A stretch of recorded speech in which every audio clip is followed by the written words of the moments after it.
Chapter 1367. It seemed to be responding to Xiao Jing's words.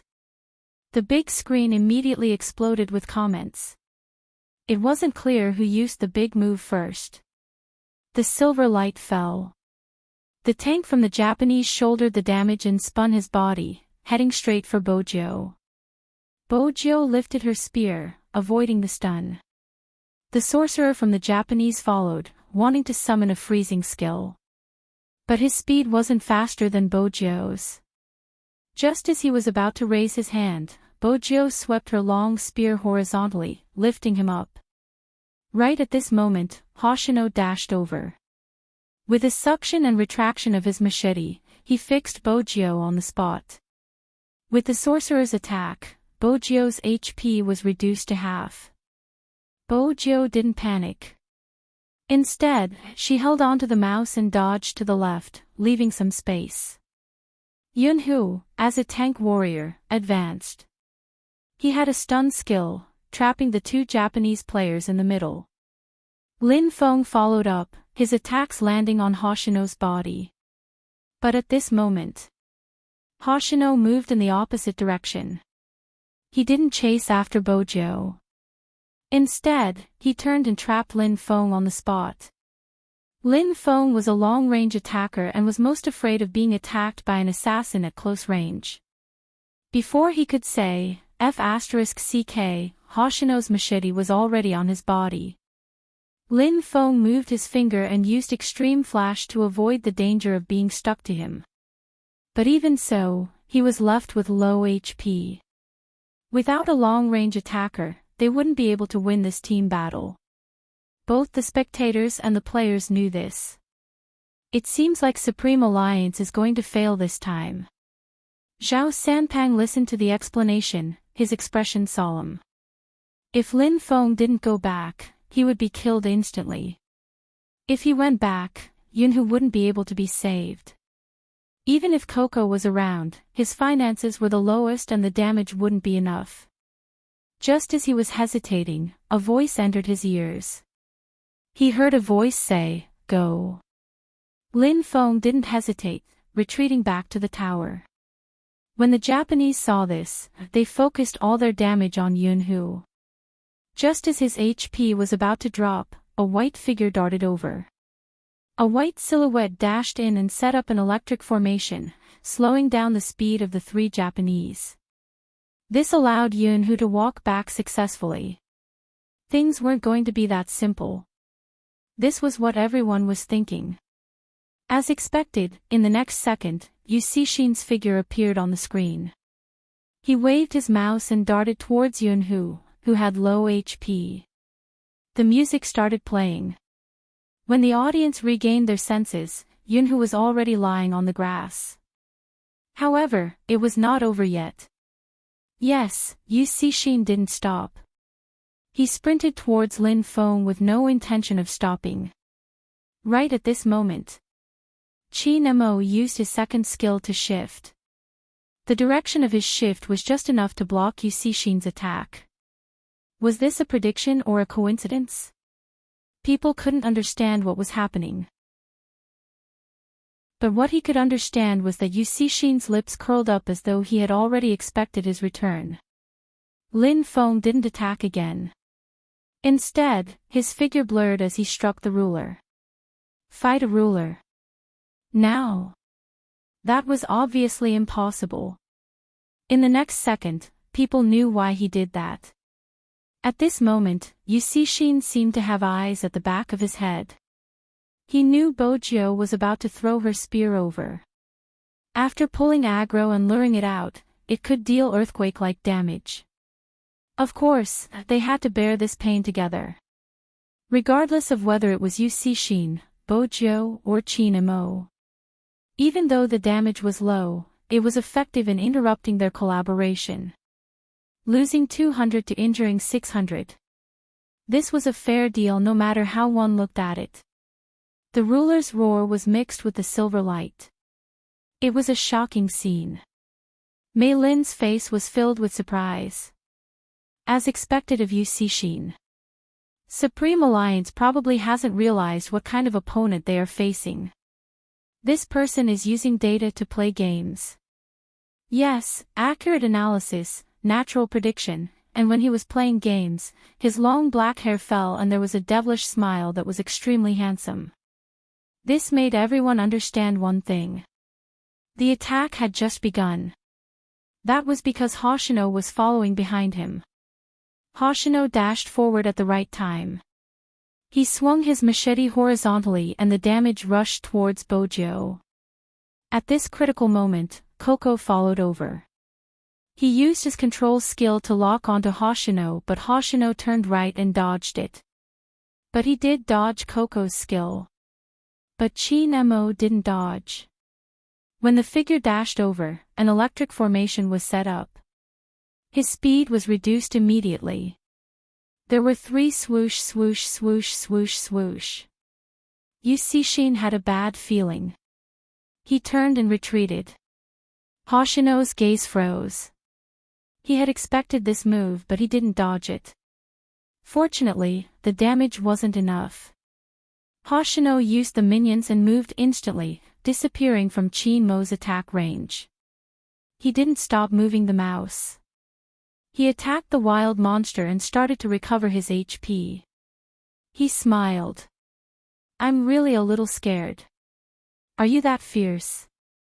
Yes, we are very fierce. Bojo lifted her long spear. Just when everyone thought she would be hit by the attack, Hoshino suddenly moved.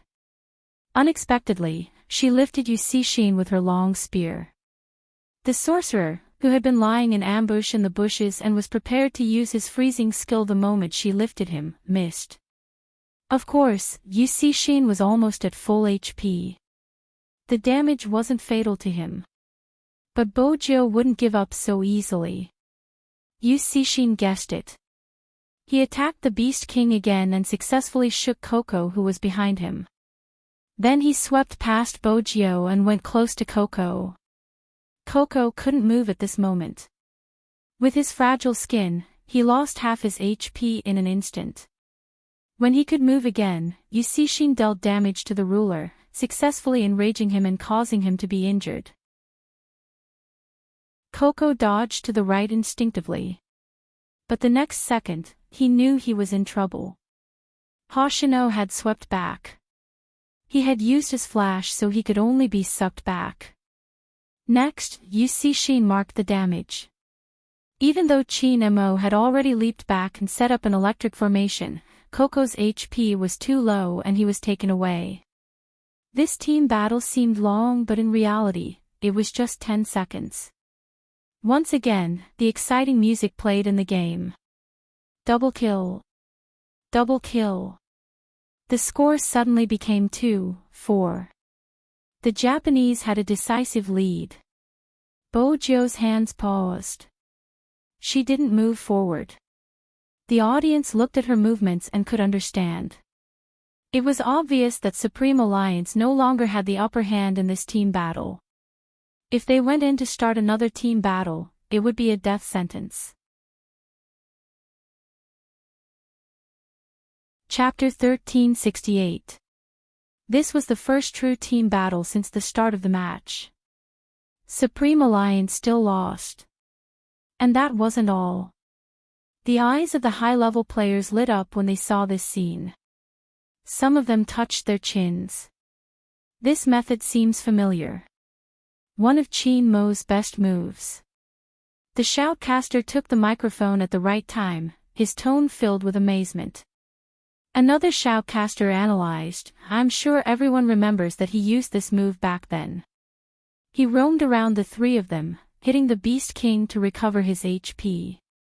He made use of the damage caused by the Beast King to calculate the dizziness caused by the Beast King's roar and successfully turned the tables in a 1v3 situation to kill the opponent. I always thought that only Almighty Chin could do such a move. Of course, there have been people who have used it to turn the tide of a match, but most of them were in 1v1 situations. For example, Supreme Alliance's newcomer, Shui Yaoyao, was able to do this, which is considered a high level of foresight. But if it was used in a team battle, it wouldn't just be a matter of foresight, it would require extremely precise calculations. Back then, there were people who tested it, and many people wanted to learn Qin Mo's move and use it in a team battle. Unfortunately, when you actually play the game, you will understand that it isn't that simple. Otherwise, when you attack the Beast King, you might not be able to calculate it well, and after pulling the aggro, the Beast King's attacks will all hit you.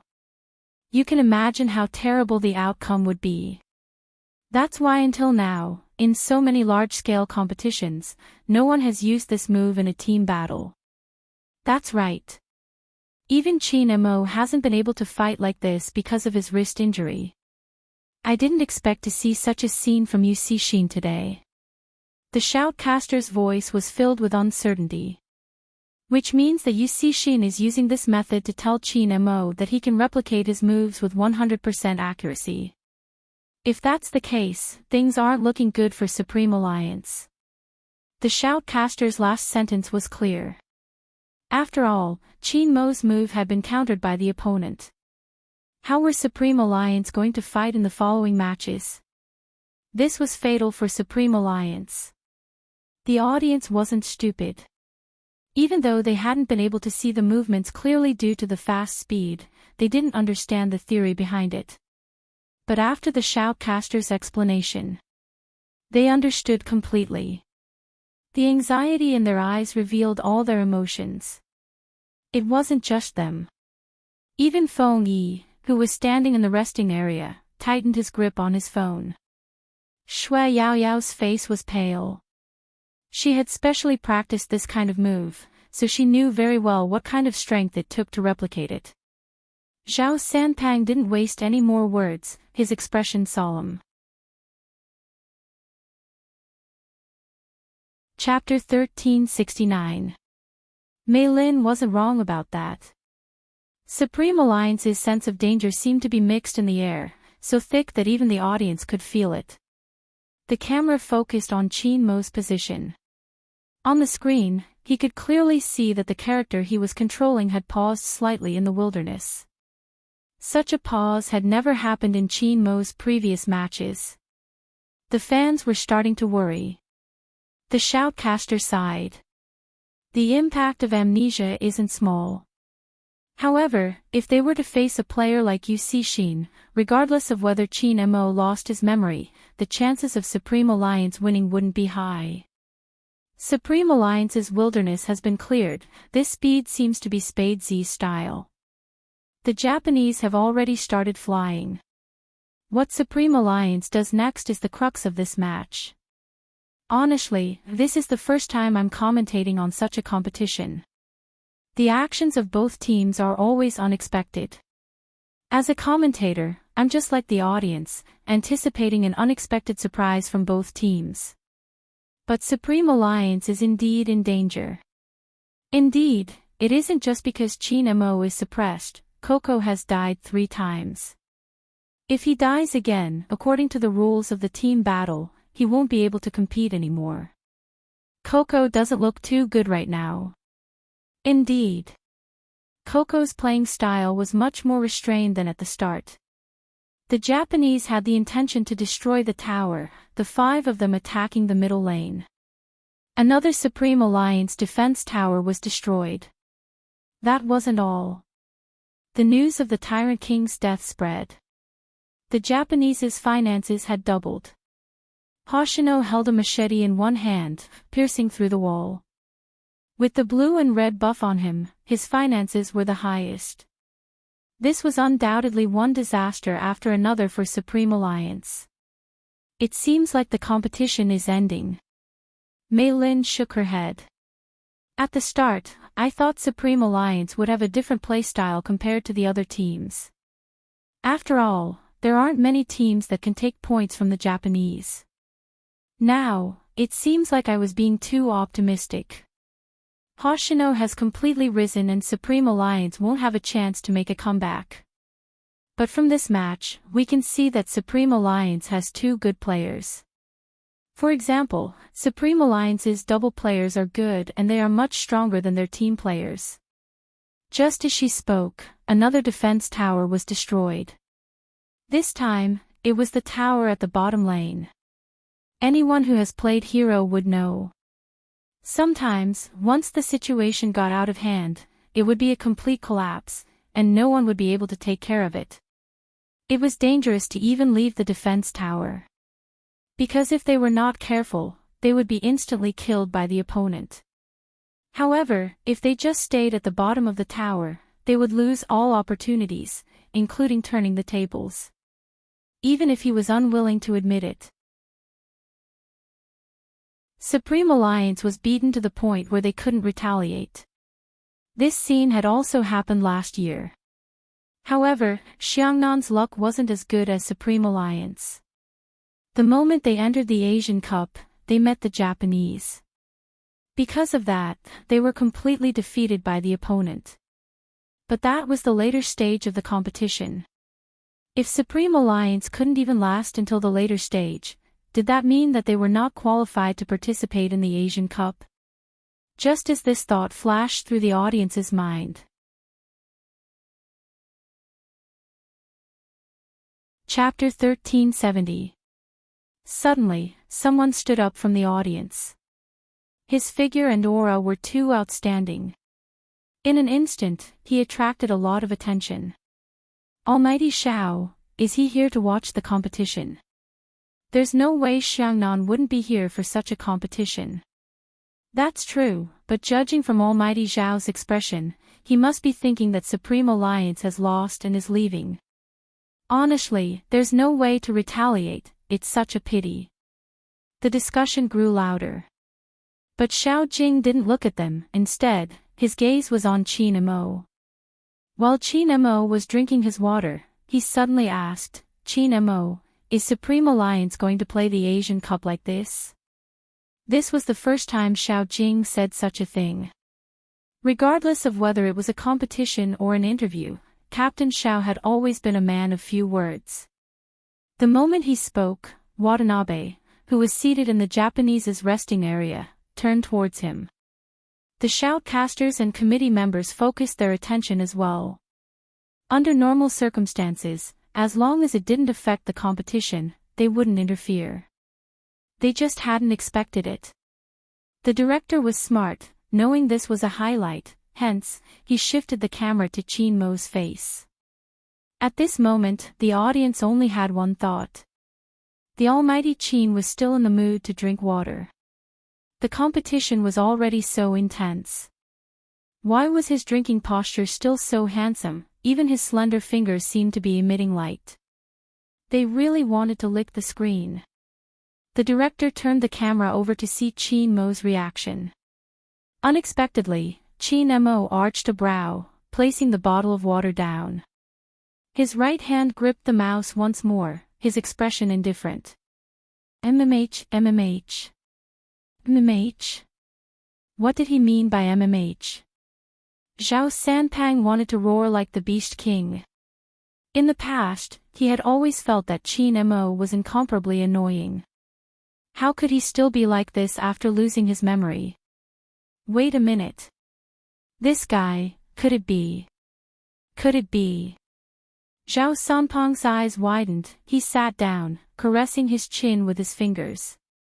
Captain, I think Qin Mo is up to no good, do you think so too? Xiao Jing glanced at him, not beating around the bush, he simply said what he wanted to say. Qin Mo has recovered his memory. He's definitely recovered. That, yes, of his is almost on par with the sun. He was like that when he was competing with us. Zhao Sanpang said through gritted teeth. Goddess Luo cupped her face, looking like a love-struck fool. She only had eyes for Bojo. I think my almighty is the one holding back his naughtiness. Zhao Sanpang simply didn't want to bother with the fact that girls always looked at people's faces. There is itself to look at the figure. Who could be more muscular than him? Humph. He really didn't know how to appreciate. No one knew Qin Mo better than the three of them.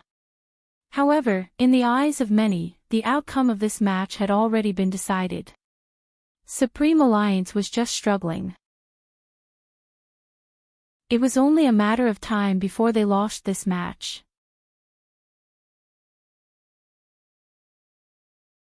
Chapter 1371. At this moment, the audience seemed to have lost their confidence, all of them looking listless. Those who usually liked to play games were completely disheartened. Supreme Alliance's luck isn't good, they are always so close. Previously, Almighty Qin wasn't around, but now that he's here, he isn't of any use at all. In fact, it isn't easy to fight against a player like Yu Cixin. Even if Supreme Alliance loses, it's understandable. That's right, no one can avoid such a situation. Besides, they still have Hoshino, the godly jungle assassin. Now that Hoshino is here, it will be easier to kill Coco. Indeed, he can kill him in seconds, he can't even leave the tower. But it isn't like he didn't gain anything. Even if he lost, he would still be the runner-up of the Asian Cup. This result is actually not bad. It was as if they had already predicted the outcome of this discussion. But no matter how they looked at it, Supreme Alliance wouldn't win. Right at this moment. Suddenly, a crisp and childish voice came from somewhere. Why do you all think Supreme Alliance will lose? At the start, everyone was still looking for the voice. After all, they couldn't see the person and it sounded too young. When they saw the child wearing a cap sitting in front of them, they froze. What was going on? A primary school student was here to watch the competition. It was indeed a primary school student. She looked to be around 10 years old. Her facial features hadn't matured yet. Her eyes were bright, big and round, but there wasn't any emotion on her face. It was impossible to tell if she was a boy or a girl. What was most surprising was that there was a kid sitting next to the child who looked exactly like the child. F***CK, twins. Mo Bay, I'm begging you, don't speak. If Mom and Dad find out that I brought you to such a place, they won't give me any pocket money next time. Do you know how important pocket money is at my age? I'll need it to get a wife in the future. The two kids were rather amusing. At such a young age, they were already thinking about getting a wife. Unfortunately, as the elder brother, he couldn't control the other one. Haven't you noticed something? The child in the baseball cap glanced up. She wasn't old, but she had a maturity that didn't belong to her age. Almighty Z has disappeared from the Japanese's view for too long. Do you know what this means to an ace assassin? Everyone's interest was piqued. They felt that this child was indeed interesting and thought that he was teasing them. What does it mean? Master. The child's lips curved upwards. He looked rather handsome. Almighty Z's wilderness isn't for nothing. Hearing this, everyone laughed. How can you fight the Beast King at a time like this? The Japanese's economy is too high. If you go out alone, you'll definitely be killed. It's so dangerous. Before he could finish saying the word dangerous,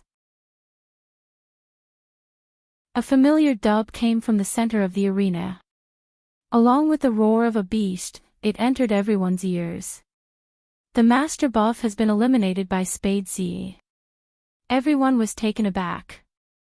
What followed was an uproar of excitement. Even Melinda didn't seem to expect this.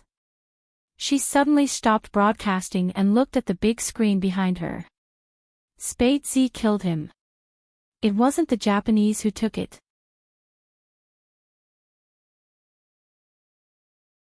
Chapter 1372. Yes, how could this be? The players who were still discussing were all confused. They didn't know whether to look at the big screen or back at the child who made the prophecy. In short, their emotions were very complicated. Everyone who played this game knew that the killing of the Master Buff would allow the team to receive the help of the Flying Dragon. Whether it was to push the tower or create a team, there would be a relatively large advantage. The battle that was supposed to end like this actually had a decisive reversal. Mei Lin, who had just said that Supreme Alliance would never make a comeback, felt as though she had been slapped in the face. At this time, the foreign friend sighed with the audience and kept typing on the internet. Cool. That enthusiasm was really hard to resist. That's amazing, I didn't expect such a reversal. What do you know, this is the strategy that the Chinese speak of, bang bang de. Because the first part was all English, the last sentence that popped out was a typo, which amused the group of foreign students. The foreign students were all smiling kindly. Brother, the Chinese is not bad, but the correct way to say it is bang de de and mua de de. As Supreme Alliance fans, they definitely couldn't embarrass themselves at this time. In fact, Mei Lin really underestimated Supreme Alliance's influence. Some of the foreign students had been paying attention to Supreme Alliance because it was different from other teams. It might be easy to like a team. But no team would tell everyone that it didn't matter if the sky turned dark, it would always light up again. And no team would go so far as to trust each other and not abandon each other. So much so that they didn't hesitate to get involved in a case of copyright infringement. From them, you would understand a principle. Drinking ice for 10 years, it was difficult to cool one's hot blood. A man would die young. The international students took their time to translate some information about Supreme Alliance for their foreign friends and posted it online. Hey, brothers, this is the real Supreme Alliance, everyone can take a look. Yes, this was the real Supreme Alliance. Just when everyone thought they were going to lose, they would always be able to reignite the fire and fight again. They would never resign themselves to fate. They were born to be human and any struggle was worth it. Even if so many people were saying that they would lose, they would fight to the last moment. Now, whether it was overseas or in China, there would always be some people criticizing the Chinese for being bad here and there. Perhaps this situation really existed. But it wasn't completely. If you don't believe me, take a look at Supreme Alliance. The shoutcasters were excited. No wonder Qin Mo was able to do that. Qin Mo. Wasn't it time to explain Spade Z's maneuvers? Melinda didn't understand and frowned. The shoutcaster's voice rang again. He has been circling the bottom lane in order to attract the Japanese's firepower. Hoshino must have reacted and wanted to head over to the Beast King's side. Qin Mo set up an electric formation and flashed back. It wasn't a mistake, it was to buy time. When Zhao Sanpang heard this, he slapped his forehead and muttered to himself, "Sinister, too sinister."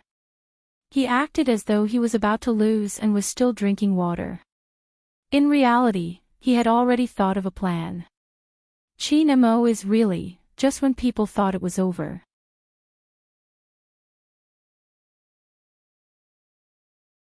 Chapter 1373. KO. KO. Someone died. Another Supreme Alliance member died. Who was it? The first thing they did was to look for Supreme Alliance's position on the map. But they realized that everyone had returned to the defense tower. No one died. Wait a minute. The person who died wasn't someone from Supreme Alliance. The person who died was someone from the Japanese. That was even more unbelievable. How could it be? Mei Lin didn't even bother to take the microphone.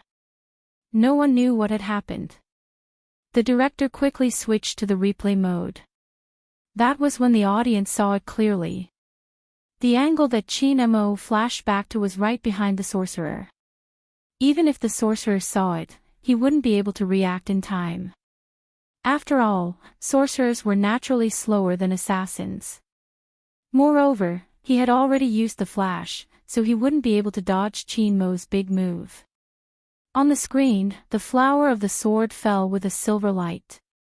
After killing the person, it moved nimbly and returned to the defense tower.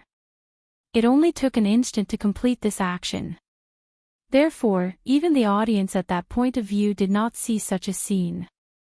Because most of their attention was on Hoshino. Even the Japanese's gazes were focused on the same spot. It was as though the more they guarded against the other party, the more they couldn't predict what the other party would do. Shin had thought of it, but the distance was too far. When he arrived, Mo had already entered the defense tower. They watched the process of killing the person. The audience's eyes widened. It was as though he had charged into the crowd. At first, they thought it was a technical error. But when they heard that the Beast King had been killed by Spade Z, they realized that Mo hadn't made a technical error. He had been stalling for time. But no one had told them that Mo's ultimate goal was to kill.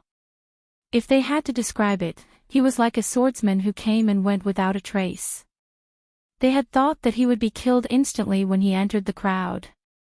Unexpectedly, not only did that not happen, he even took the head of the other party. What kind of godly operation was it to be able to do that? But it was precisely because Mo's landing point was too coincidental. Some people also felt that there was an overstatement of luck in this. For example, Mei Lin. After all, she had been watching the competition. From her point of view, even though the captain of Supreme Alliance wasn't bad, he was still lacking compared to Hoshino or Shin. How could he kill the Japanese? Mei Lin was shocked before she picked up the microphone. Everyone saw what happened just now. I believe the Japanese won't give Supreme Alliance any more chances. After all, they have to avoid such coincidences. Coincidence? Luck? The foreigners were a little confused. However, it was indeed too much of a coincidence. Let's wait and see. However, whether it was Melinda or some of the audience who did not understand the situation, they had all overlooked one point. Mo didn't just take away a head. Supreme Alliance's sorcerer died twice. With a sweep of his long sword, the Japanese sorcerer died twice. The score became 3-4. Shin paused for a moment and suddenly smiled. Hoshino, it seems like your method of making people jealous is working. Hoshino still looked gentle. Indeed, but I forgot something. When someone gets jealous, he seems to be harder to deal with. There was no need to specify who he was referring to. An hour had already passed since the start of the match. But in terms of the number of kills, there was only a difference of one head between the two teams. Even Coco, who was standing in the middle lane, seemed to be playing better. The Japanese tried to ambush him in the bushes twice, but they didn't manage to do so. The next match. It seemed to have entered a tug of war. The clear troops pushed the tower. Supreme Alliance had the Flying Dragon, which could make up for the lack of defense towers. It also broke the Japanese's momentum. They had no choice but to clear the troops first. After all, this was a tower-pushing game. The final victory was still based on the destruction of the city. Of course, the situation wouldn't continue like this. If a sorcerer was killed, it would be too easy to imprison the Japanese. When the Japanese killed again, it happened at the bottom lane. Lin Feng was still holding the sniper cannon and rolling to attack the tower. He was always on guard against someone sneaking up on him from behind. He didn't expect the other party to never think about stealing. The tank came over. Shin gave him a marking damage. Before Yun could protect him, Hoshino appeared. The moment Hoshino appeared, his extremely sticky crescent scimitar, once it hit the body, it would be very difficult to escape. KO. Soon, the score on the screen changed from 3-4. It became 3-5. Shin didn't even intend to let Yun go. He leaped over the tower with the tank. The sorcerer threw a freezing skill over and Hoshino's damage. Double kill. 3-6. Supreme Alliance was less than half of the enemy's number. They were behind again. It seemed as though killing the Beast King would only break the Japanese's momentum temporarily. But both Hoshino and Shin were monster-level players. Once they broke the rhythm of one wave, they would bring another wave out. It was easy to collapse against such people during a match. Most importantly, Yun, who had already died twice. On Supreme Alliance's side, everyone except for Bo Jiao and Qin Mo was left with one life. That was the most dangerous part. Lin Chintao couldn't take it anymore. He clenched his fists tightly. Every Supreme Alliance member had the same expression. The camera paused on them for less than a second. The shoutcaster suddenly said, "In reality, this isn't the best formation for Supreme Alliance. Everyone should understand now that Supreme Alliance is lacking a team controller. If Rao Rong had been in the middle lane, the outcome might have been different. Be it in terms of experience or judgment, he would have been able to play a crucial role. But if he wasn't used during the double, Supreme Alliance might have lost and there wouldn't have been a team battle. Hence, Supreme Alliance has no other choice. Given the current situation, they can only try their best to avoid a team battle. That's the only way." Supreme Alliance was once again in a deadlock. Mei Lin seemed to have expected this. Her expression was clear. "This is just as I expected. As long as the Japanese are careful, they won't be able to switch to the back row. As for the previous incident, it was just a small accident that didn't affect the overall situation. Supreme Alliance should have understood now." But the moment she had that thought, there was another commotion from the audience.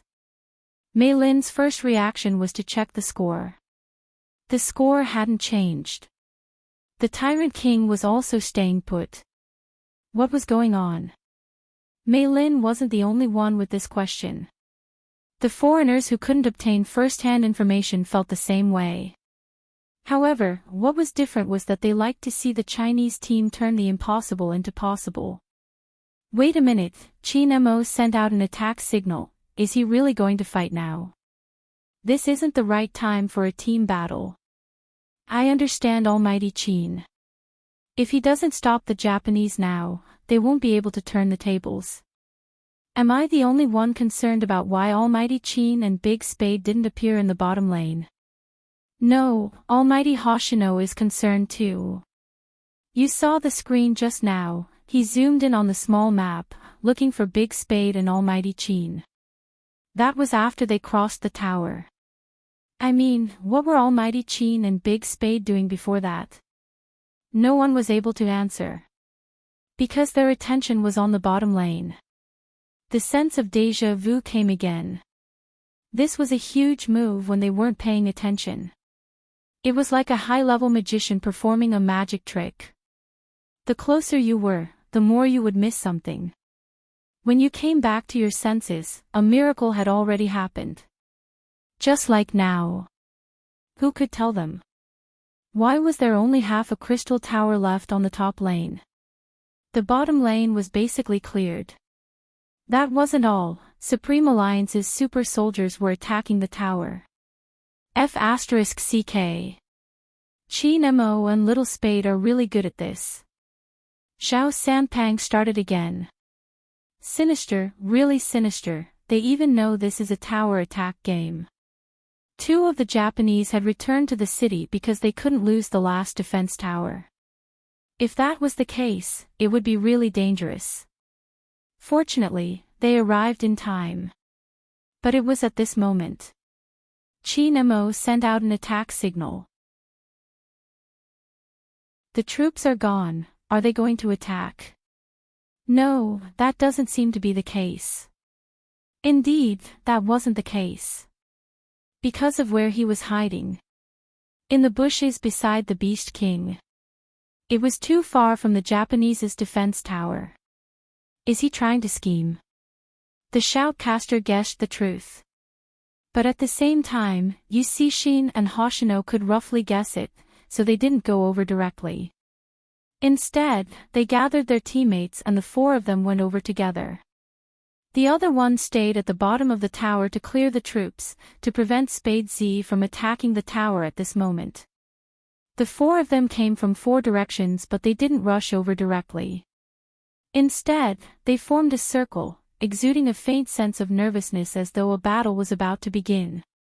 And Chin Mo was hiding in the middle of the four of them. According to the map, they were already surrounded by the Japanese. No matter how good his skills were, it would be hard for him to escape under such circumstances. The fans were worried. As the tanks came down from the top lane, they got closer and closer. The more they panicked, the more they panicked. They wanted Chin Mo to leave quickly. Unfortunately, even if they said that, their voices couldn't reach Chin Mo's ears.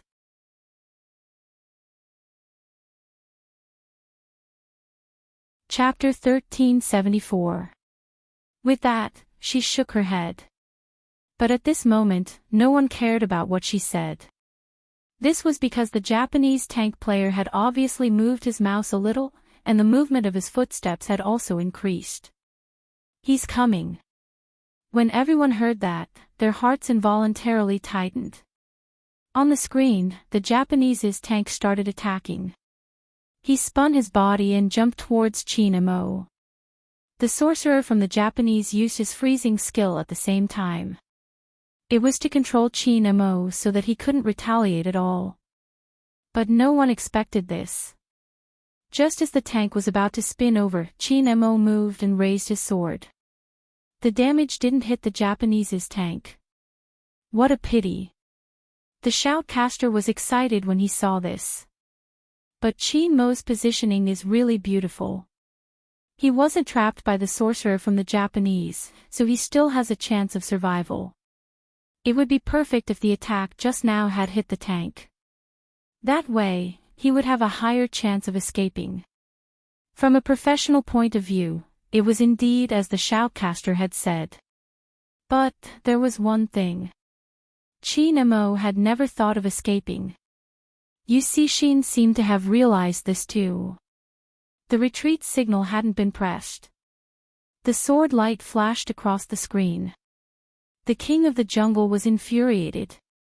Supreme Alliance's tank and sorcerer were all knocked unconscious in midair by this roar. In that instant, the shoutcaster's eyes widened. He couldn't control his guesses anymore. Was Chin Mo's target from the start not the Japanese's tank but the king? The attack was just a matter of seconds. After hitting the king, it wouldn't just cause damage to the Japanese. Similarly, it would also cause damage to Chin Mo. As an assassin, he had to make use of this opportunity to jump in and kill him instantly. But just as Hoshino was about to move, suddenly, a long spear came over. It seemed to be able to bring out a sharp wind. It was Spade Z. Hoshino dodged instinctively. He dodged the attack. Although the spear did not cause any actual harm to him, it did not cause him any actual harm. But it was obvious that he had lost the best opportunity to attack Chin Mo. So this attack wasn't 1v4 but 2v4. But even so, they had no chance of winning, right? It was obvious that Hoshino wasn't easy to deal with. Bojo could stop him but she couldn't stop Yu Cixin at the same time. As long as Yu Cixin jumped in, Chin Mo would definitely die. From the looks of it, Chin Mo seemed to be trapped in a corner. But just as Yu Cixin was about to move, a fan suddenly flew out from the bushes. That was Coco's skill. Slow damage. Why was Coco here? When did he come? Also, that skill was too accurate. I've always wanted to say, aren't you guys underestimating Supreme Alliance? Coco waved his mouse. The moment he released his skill, it obviously delayed Yu Cixin's movements. In other words, in less than a second. When Yu Cixin returned to the battlefield, the Japanese's tank suddenly realized that Chin Mo had disappeared. The first skill was wall jump. In this way, all of the damage dealt by the Japanese landed on the ruler. After the aggro was full, the monster ruler raised his claws again and slammed down heavily, accompanied by a roar. Other than Chin Mo, who had moved away, everyone's HP was reduced. The Japanese archer guarding the top lane saw this and wanted to come over to support after clearing the troops. But at this moment, Chin Mo, who was standing in the bushes, rushed over. He wasn't heading towards the ruler. Instead, it was the long-range archer from the Japanese who rushed over to support. When the longsword swept past, it was not that the Japanese archer did not execute a perfect movement. The damage was off the charts, directly reducing half of Chin Mo's HP. But when he saw the electric formation and wanted to flash away, it was too late. Because before he could press the mouse, the sound of a sword rang in his ears. 3 swoosh swoosh swoosh swoosh. His HP was reduced to a critical level. The silver light fell, not giving him any chance at all.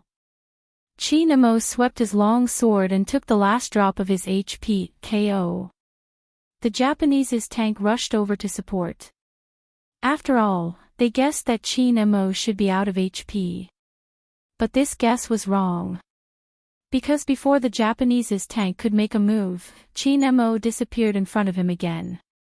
A teleportation skill. Don't always think of using this move to win us. The Japanese's sorcerer raised his hand and used a freezing skill, throwing it into the bushes where Chin Mo had flashed back. Everyone watched as Chin Mo was about to be attacked. They saw Chin Mo's hand holding the mouse suddenly move in a snake shape. The speed was so fast that everyone was stunned and sighed in disbelief. He could even dodge like this. That was amazing. Some old fans watched this scene and asked the people beside them, "Don't you feel that this Almighty Chin looks strangely familiar?" Almighty Chin is Almighty Chin, what's there to be familiar about? What I mean is, I haven't seen him play like this in a long time. Ever since he started as a team control, he has always been very stable. Of course, I don't mean that he isn't stable today, but... Sigh, let me think about how to describe it. Oh right. 3 years ago. When he first debuted, he played like this. It was as though he was fearless against anyone. No matter how many people there were. As long as the sword in his hand was still there, he could create an unimaginable miracle. It seemed to be responding to this thought. Everyone could clearly see it on the screen. Chin Mo turned and swept towards the Japanese's sorcerer like a gust of wind. The Japanese's tank wouldn't be able to provide support in time. The Japanese's sorcerer gritted his teeth, throwing out skills as he retreated. Hoshino wanted to go over but Bojo stopped him. Fortunately, Chin Mo didn't have a big move. That was the only thought in the Japanese's sorcerer's mind. But in the next second, he realized he was wrong. He couldn't retreat because Chin Mo had hit the Beast King through the wall again. The moment he was sent flying, the Japanese's sorcerer heard the sound of the sword. Hurting the Beast King wasn't just to send him flying. There was another reason. That was the big move. Chin Mo was refreshing his big move. No, that wasn't right. He's also sucking blood. The shoutcasters widened their eyes. They had never seen such an operation before. Chin Mo casually swung his sword 3 times, but before the silver light behind him dissipated, he was already close to the sorcerer again. Such precise timing. The Japanese's sorcerer had fallen from mid-air and hadn't had the time to press his skill. The sword light was like silver, all hitting his body. The sound of the critical hit sounded again. Double kill. Double kill. Double kill. Under such circumstances, he could still kill twice. From the interview video, the foreigners could clearly see the Chinese reporter, Mei Lin. At this moment, her hand that was holding the microphone froze. Even the corners of her mouth were stiff. The words that were on the tip of his tongue could no longer be uttered. Indeed, she couldn't say it. After all the drafts she had prepared were about how to praise the Japanese. Chin Mo's outstanding performance was already beyond her imagination. Besides, it wasn't as simple as a double kill. Including this time, the enemy's sorcerer had already died 3 times. This meant one thing. The Japanese would be missing one person. But if the Japanese were such a sitting duck team, they wouldn't be called the Japanese. Very quickly, Yusishin returned the favor. With a wave of his mouse, he took Coco's head. This way, the situation was balanced again. The Japanese's sorcerer couldn't fight again. Similarly, Coco couldn't fight again. The 5v5 became 4v4. But it was undeniable that in terms of the number of kills, the Japanese were still in the lead. Mei Lin looked at the 5-7 head count and laughed. It seems like Supreme Alliance performed exceptionally this time. But from the score, we can also see that Supreme Alliance is still lacking if they want to win. However, the moment she finished her sentence, all of a sudden, another sound effect came from behind him. No one had expected this sound effect. But it was like a whirlwind that stirred up the entire crowd. Quadruple kill. Triple kill. Triple kill. Some fans even stood up in excitement. After all, how could anyone achieve a triple kill in such a situation? But this scene really happened. Even the director didn't expect it. He quickly cut to the replay angle. That was when everyone saw Yusishin choosing to attack Coco. Qin Mo used a displacement skill and jumped back to the Beast King's side. After 2 clangs, he flew towards the Japanese's tank who had less than half of his HP left. The tank reacted quickly, wanting to use the rotation of his body to lock Qin Mo in place. But he forgot that there was still the Beast King's buff. After the damage appeared, all of it landed on the Beast King. Qin Mo used this moment to sweep his long sword. Numerous rays of silver light landed behind him. The Japanese's tank operator and even his right hand seemed to be shaken. This person was really too fast. No, it wasn't just fast. His prediction and calculation. It was so accurate that it made people's hearts tremble. Logically speaking, his attacks should have landed on him instead. How did it shift to the Beast King? He wasn't the only one who thought so. Even the shoutcaster was confused. This can be considered a bug in the game. It should be. There seems to be a godly analysis post that wrote about the bug in the game. But after the revision, these things rarely appear. Wait a minute. What? That analysis post seems to have been written by Qin Mo himself. Even the shoutcaster didn't know what expression to make. Zhao Sanpeng's mouth fell open. After a moment of hesitation, he turned to Xiao Jing who was sitting beside him. Captain, do you think Qin Mo would make use of a small bug in the game? Xiao Jing didn't say a word, he just reached out and pushed his spectacles up his face. He looked as though he had silently agreed. F***ck, F***ck, he is too shameless. Zhao Sanpeng's hair rose. As expected, Qin Mo doesn't have the most shameless, he can only be more shameless. No, it isn't over. Xiao Jing, who had been planning to remain silent, suddenly spoke up. Zhao Sanpeng was still confused. It isn't over. It was already like this and it wasn't over. What else did Qin Mo want? Just as Xiao Sanpeng was thinking about this, another sound effect appeared in his ears. It couldn't be Qin Mo killing again, right? Of course not. But other than killing. His sword could kill other things. The familiar dubbing and three-dimensional sound effects reverberated throughout the entire arena. A row of golden words appeared on a black background. It appeared on the big screen right in the middle. The Beast King has been killed by Qin Mo whoosh. This time, it wasn't just a portion of the fans. Even Zhao Sanpeng stood up from his seat. F***ck.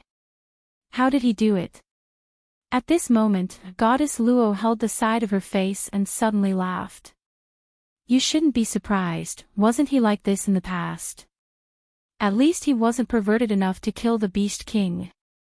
Zhao Sanpang was especially concerned about this point. Xiao Jing spoke again, his voice calm. There's nothing to be surprised about. That was his first year playing this game and now, he has been playing for 3 years. In other words, Yu Cixin's previous moves were just his moves from 3 years ago. Qin Mo probably wants to tell everyone this. Is that why he's using such a method to return the favor? Zhao Sanpang widened his eyes for a moment before saying, this is indeed in line with his petty character. F***CK, doesn't that mean he's even stronger now? Xiao Jing lowered his head and looked at his hand. It's a pity. Goddess Luo glanced sideways. There will always be a chance to fight with him at his peak. Yes, many people said that Qin Mo was at his peak 3 years ago. Some even said that he was old and shouldn't hold on to the title of most valuable player. But the reality was, 3 years of accumulation. Apart from the helplessly failed time after time. More importantly, the famous sword that had been hidden for 3 years. One day, when it shone again, it would definitely amaze the past. Mei Lin was expressionless now. Half of her face seemed to have been slapped red. What she said previously was really like a slap to her own face. The shoutcasters were a little confused. After killing 3 people, he was still able to get the Beast King's buff. How perverted was Qin Mo? That isn't something an ordinary person can do, right? Nonsense, you can try snatching the Beast King with a bunch of people. You might not even be able to do it, let alone using such a method. Brother One, we are still commentating. Ah, right. What I mean is, to be able to do this, one must first have accurate judgment. Of course, hand speed is also important. The most important thing is the calculation between the moves. Ah. Who knows how Qin Mo did it? Brother One. Ah, I misspoke again. Let me retranslate, Qin Mo's fighting style is making my eyes dizzy. I need to wake up. Don't wake up. Hoshino seems to have gotten rid of Spade Z. His target is Qin Mo. After fighting the Beast King, even with his lifesteal equipment, Qin Mo's HP was low. Now, Hoshino was here.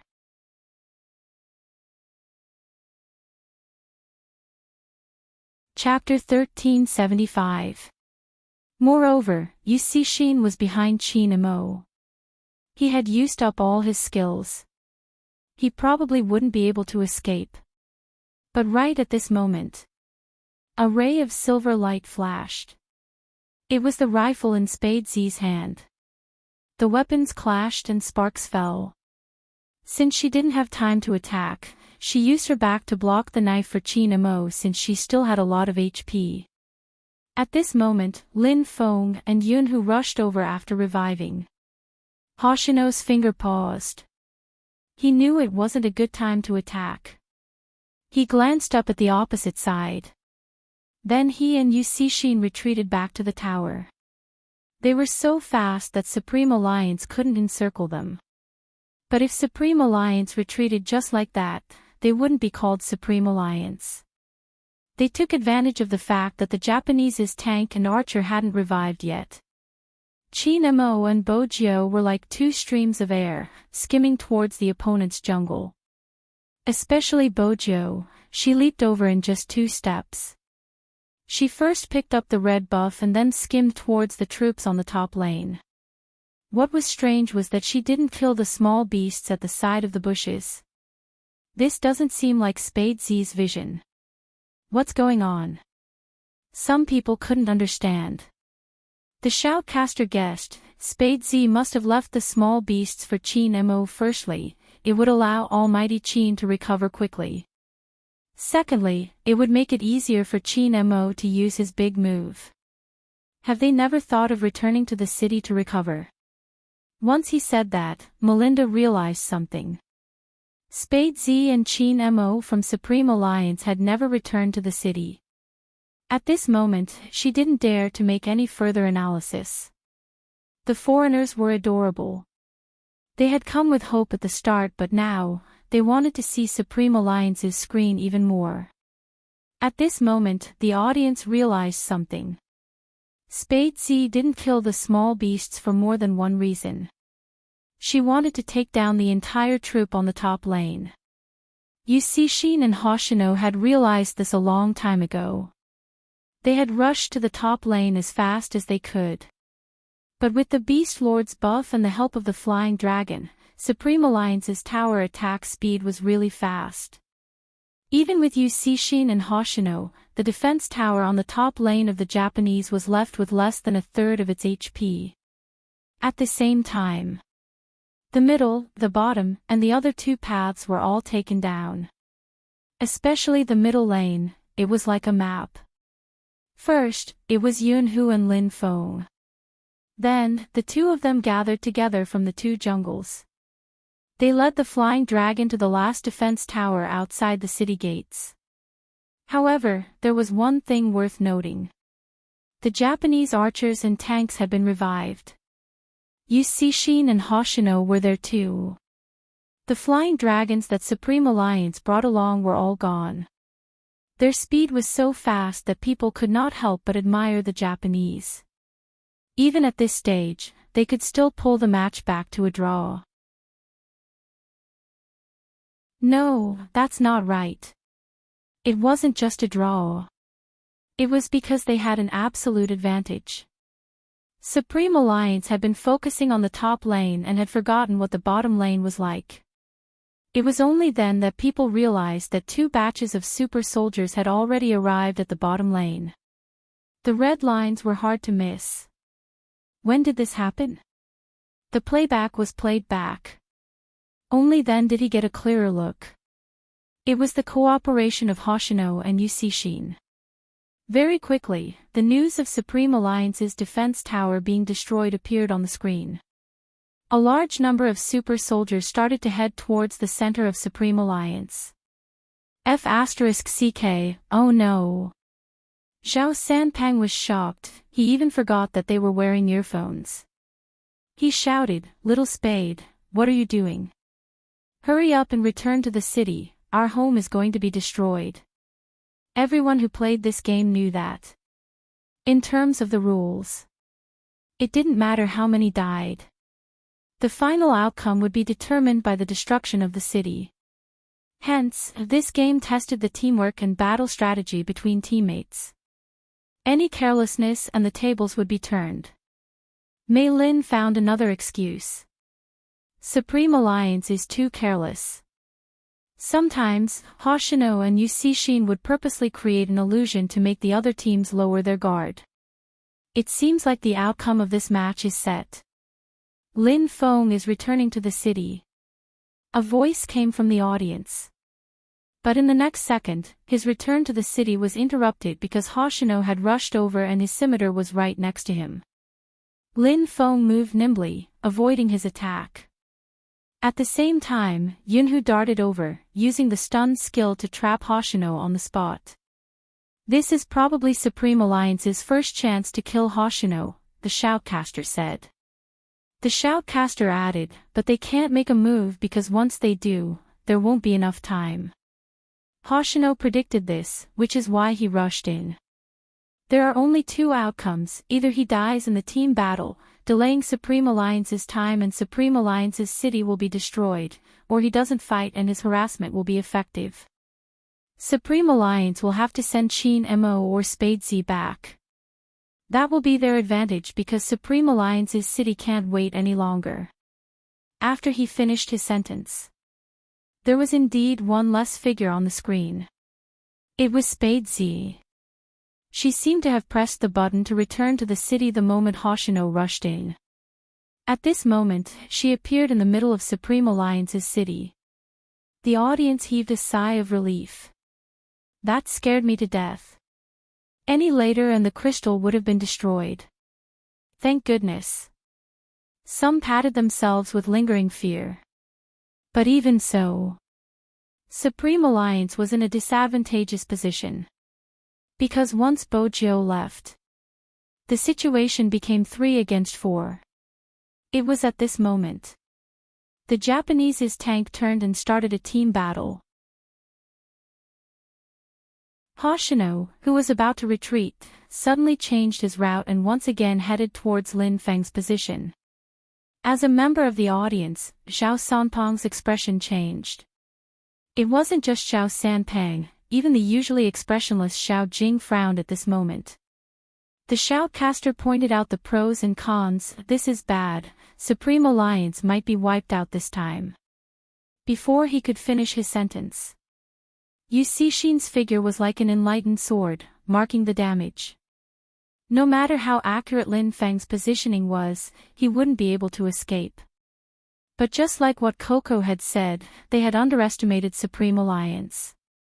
Just before Lin Feng died, he released the last attack, reducing the archer who was walking over to a sliver of HP. This allowed Qin Mo to set up an electric formation when he neared. It didn't just slow down everyone's movements, it also took a person's head. 1 for 1. It had to be said that Lin Feng's positioning was beautiful. He circled the Japanese's archer. That person only realized that he had underestimated his enemy after he died. But this didn't stop the Japanese's attack. And there was one thing. The Japanese's archer had a chance to revive after he died.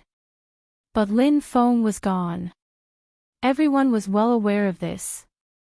But compared to this, what they were more afraid of was the possibility of their team being wiped out.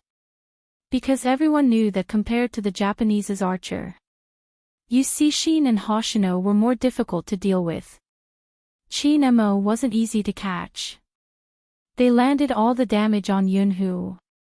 Yunhu didn't escape because he knew that the more he tried to escape, the more likely it was that he wouldn't be able to get anything. Since he couldn't escape, he would drag someone along. With that thought, he jumped with a big move. Out of everyone's expectations, he landed a wave of damage on the opponent's tank. Then he leaned forward and hooked Yu Cixin and Hoshino to his side. He had a stun effect around him. That was also in that instant. Qin Mo used a skill to teleport back to the center of the battlefield, his long sword aimed at the tank who had less than a third of HP, KO. 2 Ks and Os sounded at the same time. Both Yunhu and the opponent's tank wouldn't be able to continue the competition. Which meant that in the entire arena, there were only 5 people left. The Japanese had Yu Cixin, Hoshino, and the archer who was about to revive. Supreme Alliance only had Bojo and Qin Mo. Most importantly, after Qin Mo killed the Japanese's tank, Hoshino's machete had shaved off half of his HP. Moreover, Yu Cixin's skill had a marking effect. He couldn't avoid the opponent's big move even when he went into the bushes. This time, Qin Mo won't be able to make it. Spade Z was still too far away. The minions had just been cleared. At this time, even if he jumped over the wall, he wouldn't be able to rush back. And Qin Mo, who had less than a third of his HP, had to face Yu Cixin and Hoshino. Shui Yaoyao didn't dare to watch for a moment. Her fingers trembled as she closed her eyes. Just as everyone thought that the competition was about to end, Qin Mo's figure suddenly disappeared in front of their eyes. That was a skill teleportation. It was as though ashes were suddenly ignited. Everyone sat up straight, watching the scene in excitement. Even the shoutcaster couldn't help but exclaim, "Beautiful." But Yu Cixin couldn't let Qin Mo escape just like that. He changed his direction and flew towards him. But Qin Mo wasn't prepared to fight with him. His slender figure skimmed towards the bottom lane. Hoshino seemed to have predicted this. He was one step ahead of Qin Mo and waited there. He was about to strike with his machete. Suddenly, another figure appeared in front of him. The long spear rose up and he was lifted into the air. It was Spade Z. No one had ever heard such intense tapping sounds from the keyboard. The two of them had the same hand speed and seemed to be on par. The machete met the long spear. Countless silver sparks were ignited.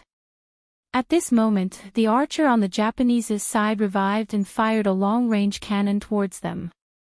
This cannon had a stun effect.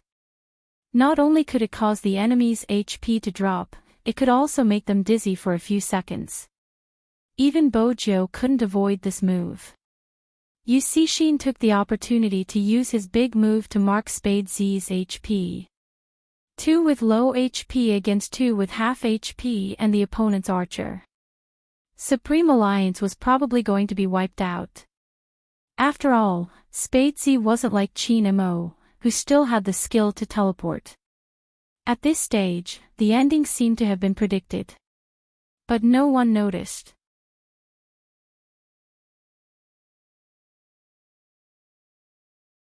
Chapter 1376.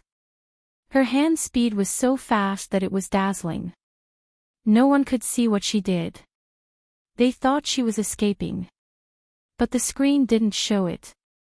It seemed like it was too late to escape. Even when Chin Mo turned sideways and used the sword formation to slow Hoshino down. But at this moment, Yusishin activated his big move. A marked damage and the long knife went straight for Bojo. The figure in front of him lay down. The fans suddenly fell into silence. Even Shui Yaoyao's expression was blank. The current situation was already very clear. It was originally 3 against 2. If Bojo died, Chin Mo wouldn't be able to hold on. If Bojo died, Chin Mo wouldn't be able to hold on. Supreme Alliance was really going to lose. Even the shoutcaster felt regretful. He was about to take the microphone and make the final conclusion. Mei Lin said bluntly, "There's no need to continue fighting, even Chin Mo can't escape." At this moment, everyone felt the same. But in the next second, the fans, who had their shoulders slumped, seemed to have been injected with adrenaline. They straightened their backs and stared at the screen. The figure that was lying down stood up again. Revival armor. Almighty Z used a revival armor just now. As expected of my big spade, you're so handsome. Melinda was even more stunned. After all, a resurrection armor would require a change of equipment. When did Spade Z show off her skills? Mei Lin didn't have a thorough understanding of Supreme Alliance. Did she really think that Spade Z had been playing at the side ever since the competition started? She wasn't called the FC King of Zone C for nothing. Chin Mo seemed to have expected her revival. He didn't escape. Instead, he used a teleportation skill and flashed behind Yusishin. Wait a minute, Chin Mo's HP is low, what else is he trying to do? What else was he trying to do? Of course, he was going to fight. No one had expected such a move. Even Yusishin paused for a moment before turning around. But the moment he turned, Chin Mo used another teleportation skill. Chin Mo teleported again. After he disappeared from Yusishin's sight, he stood tall and straight. He held his long sword and stood in the bushes. Even his sleeves were fluttering from the wind from the sword. When people saw this scene, he really couldn't stand any longer. Because this scene was too familiar. They were so familiar with each other that even now, when they saw that action, their eyes would turn red from excitement. Even Hoshino realized something and was about to hit the person in the bushes. He moved agilely and waved his long sword. As the sword formation fell, 3 silver blades fell, and even his whole body was covered in silver splendor. KO. Yusishin collapsed. Even Hoshino lost more than half of his HP. 3,000 knife cuts, blood reverse kill. This was Chin Mo. Hoshino didn't give him a chance to escape. The scimitar was about to cut off his last drop of blood.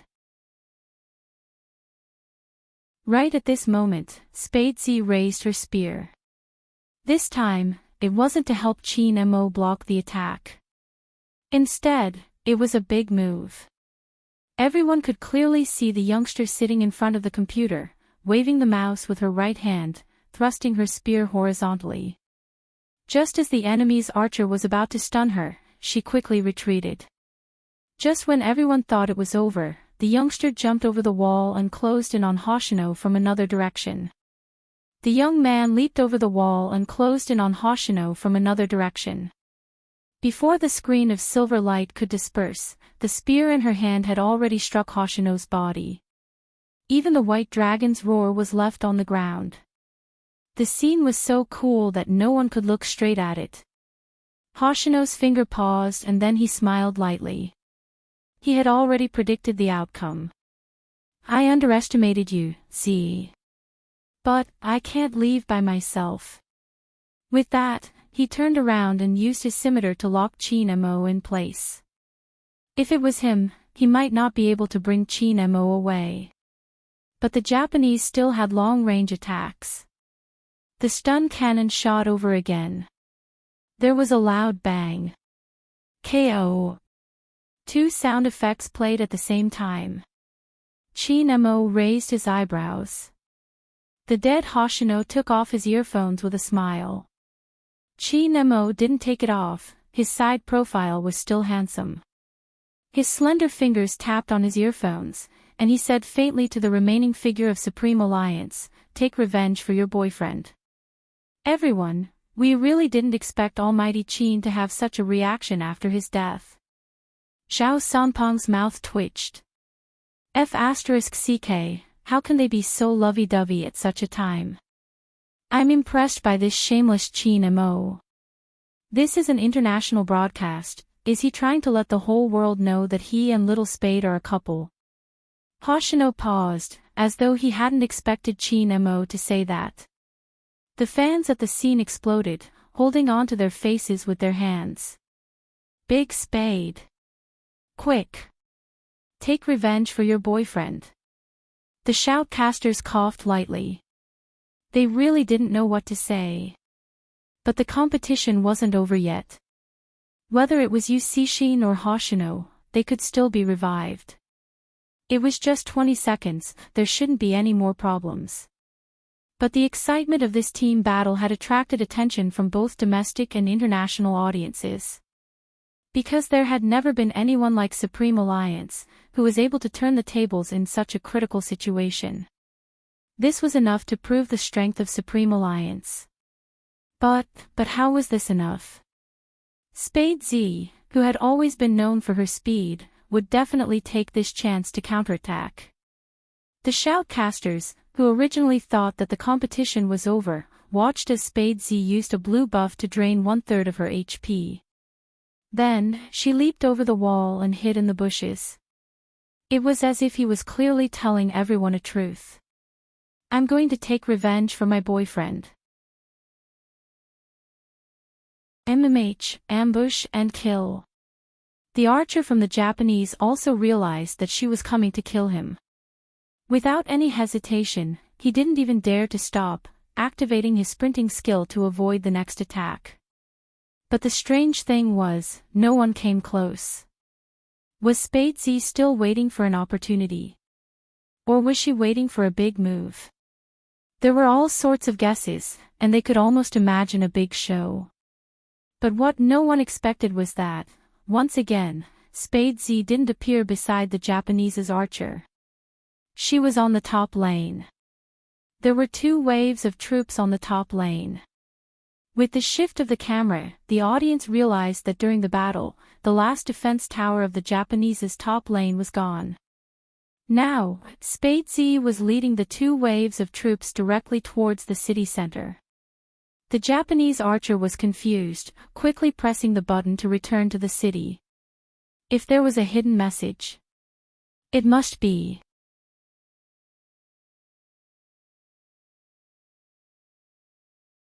Chapter 1377. If the previous competition had been a competition of skills and judgment, then now it was a competition of time. Now it was a competition of time. The usually calm Japanese club manager couldn't help but stand up at this moment. Needless to say, all the fans who were watching this competition. Hurry, hurry, hurry. That was the only thought in everyone's mind. The Japanese archer's return to the city sign was still turning. He couldn't wait to appear in front of the Crystal City. He's here. The shoutcaster got excited when he saw the archer arrive in time. Right at this moment, Spade Z brought the troops to the center of the city. But it was obvious that it would be difficult for her to push down the city. It was simple. It would be difficult for her to attack the city with less than half her HP. After all, she wasn't a tank or an archer. She wouldn't be able to withstand such heavy damage and she wouldn't be able to carry out long-range attacks. Moreover, Sheen would revive in 12 seconds. Hence, it was best for Spade Z to retreat and wait for Chin Mo to revive before fighting again. This was a thought that anyone would have. But that didn't include Bojo. Just as the Japanese were prepared for her to retreat, Bojo appeared. Everyone saw with their own eyes that she had taken advantage of the line of minions to sneak in, and with a flick of her spear, all the damage landed on the archer. Just for a moment. The archer was reduced to half his HP. How can she have such a strong destructive power? This was something that everyone was confused about. Logically speaking, Spade Z had already changed her equipment to a revival armor. The damage should have been reduced. Wait a minute, her equipment seems different from before. Indeed, it was different. But the main point was that no one knew when she had changed her equipment. Everyone's gaze landed on the youngster. Her silver hair moved slightly as she moved the mouse. But that was why her nose bridge was high. Even her side profile had an indescribable sharpness and handsomeness. Inexplicably, it gave people a sense of confidence. If it was her, she might be able to do it. F***CK, look at her finances. From the start of the team battle, everyone had overlooked something. That was the comparison between their finances. Now, they realized. Spade Z's finances were 2,000 more than the Japanese archers. She changed her equipment at the last minute and suppressed her finances. No wonder she could reduce the archer's HP by half in one move. And it was not over yet. Everyone watched as she moved sideways. Perhaps it was because her speed was too fast, even her body seemed to be able to stir up the wind. However, the Japanese archers were not to be trifled with. His opponent's HP was already low after hitting him just now. As long as he used his ultimate move, Spade Z was going to die. However, at that moment, everyone saw the young man move his mouse and draw a Z shape. His spear went up and went straight for the shooter's back. The cannonball was fired. But the target had disappeared. Not only that. More importantly, Spade Z's goal had never been to kill him.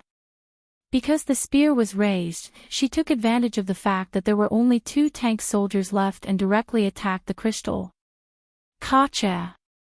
Crystal's HP, which had been low to begin with, was now only left with less than half of its HP.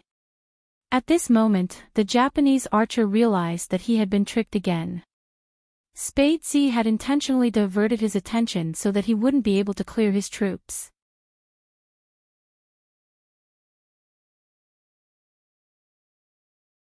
Chapter 1378. He wanted to clear the line of soldiers. However, to everyone's surprise, Spade Z didn't give him the chance. She lifted her spear again. The dragon roared and only 2 words rang through the screen. KO. It was a different weapon but she used the same tactic. Counterattack with low HP, 3,000 silver lights fell. Bojo didn't stop holding the mouse. 3 seconds. 2 seconds. 1 second. Just as everyone was wondering why she jumped in front of the Japanese spring, Yu Cixin was revived. He dashed out.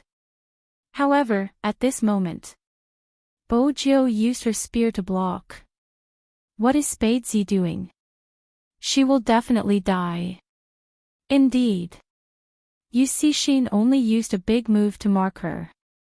He would be able to kill Spadesy instantly. However, the moment his blade landed, a loud collapsing sound could be heard on the screen. Following the shattering of the crystal, each piece was like a piece of glass with a silver brilliance. Faintly, the chanting of the white dragon could be heard. Everything was still, including the movements of the hero that Yu Cixin was controlling. In the game, Bo Jiu was still stepping on the silvery white dragon shadow that fell from her spear. Just like a youngster, isolated. Swoosh. Countless 3D stereoscopic sound effects surrounded the surroundings.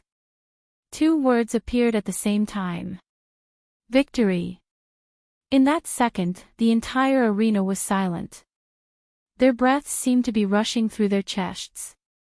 Their minds were still filled with the suppression of the line. They could even hear the sharpness that burst forth from the youngster's body, bringing with it a sharp light that swept through the army. Along the way, everyone's sadness and laughter stopped at this moment. Until Bo Jiu reached out to remove her earphones. Her lips were slightly curved.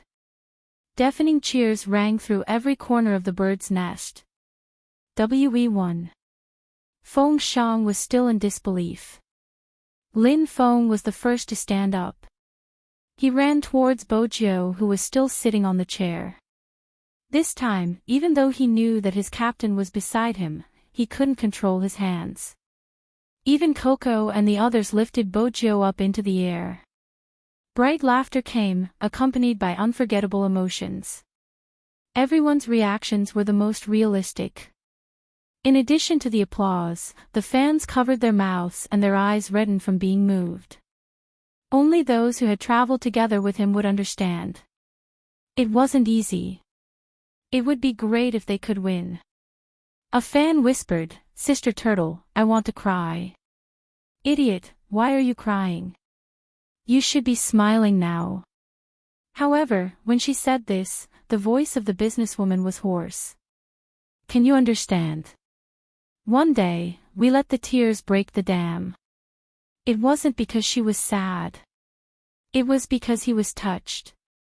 Because at this moment, everyone standing in front of the screen was witnessing their glory. Many people still remembered it.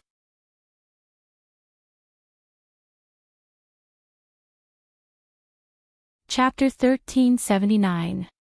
As the victorious team. The 3D screen would continuously replay the team's name, including every exciting scene during the competition. The first time they showed their brilliance in the city competition, the continuous counterattacks against the top 8 teams in the province, and the national qualifier where a slender figure stood in the arena in a daze after losing, his head lowered. The revival match that shocked the industry, the national qualifier where they didn't give up, the only place they could sleep was in the internet cafe when they were insulted so badly that they didn't feel safe. Or the way they stood in front of the camera, never shifting their gaze away. And now, the performance of the Asian Cup. The familiar IDs of Supreme Alliance flashed past their eyes again and again. Along the way, everyone's sadness and laughter were imprinted in everyone's hearts as they moved the mouse. At the end of the scene was a calm voice that made countless fans scream. "I am the captain of Supreme Alliance, Qin Mo Whoosh." Countless people stood up. The MVP of the match was still Qin Mo. When Bo Jiu saw the announcement, she felt that she had finally fulfilled her wish. That person wasn't pulled down, he was still standing in his position, and this time, she was beside him. Qin Mo noticed her gaze and tilted his head, chuckling lightly. "Do you like to watch that much?" MMH, Bo Jiu's mood was bubbling with happiness, but she wasn't sure what the Almighty was referring to. Qin Mo's voice was still calm. "Hurry over. Bojo didn't intend to stay far away from him, it was better for her boyfriend to stand as close as possible. Chin-mo saw through her thoughts, the corners of his lips lifted, making her feel a hint of sweetness. His smile was successfully captured by the camera. Hence, the entire country. Oh no, the entire world was caught off guard and fed a mouthful of dog food. What else could Xiao Sanpang say? He was so handsome and considerate, but he didn't have a girlfriend. How could Chin-mo, a stinky man who didn't understand a girl's heart, smile like that? Humph, he would never admit that he was jealous. They followed the procedure. The two teams wanted to greet each other. Then, Supreme Alliance went up to receive the award. The two teams stood in the same position. The captain faced the captain, and the vice-captain faced the vice-captain. It had to be said that the Japanese were probably the team that lost the most gracefully, because there wasn't even a trace of embarrassment on their faces. On the other hand, the club's manager was on the verge of breaking down. He did not pay any attention to the interview. Until now, he still did not believe that their team would lose. Not to mention Mei Lin, who was already dumbfounded. She had come specifically for the Japanese and had previously stepped on Supreme Alliance. How was she going to salvage the situation now? Yu Cixin brought his team members over and stretched out his hand. His face was handsome and devilish. Even his voice didn't change. We'll fight again next year. MMH, Chin-mo replied faintly. The relationship between the two of them could not be considered friendly. Even though they were all very polite. Hoshino's side was different. He didn't shake hands. Instead, he leaned forward and did something that no one expected.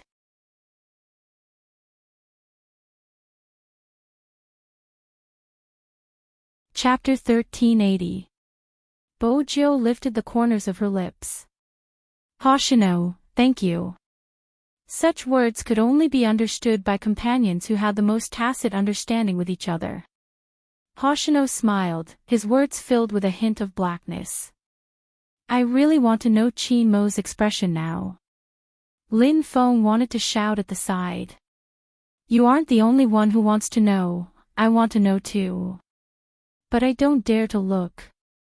What a hero. Since you dare to hug little Spade, Almighty Hoshino, I, Lin Feng, respect you for being a man. Thinking of this, Lin Feng stealthily shifted his gaze. As expected. The smile on the captain's face was cold. His face didn't turn black, but anyone who saw his devilish smile would feel a chill down their spine. Lin Feng was afraid that his captain wouldn't be able to control himself and would kick him.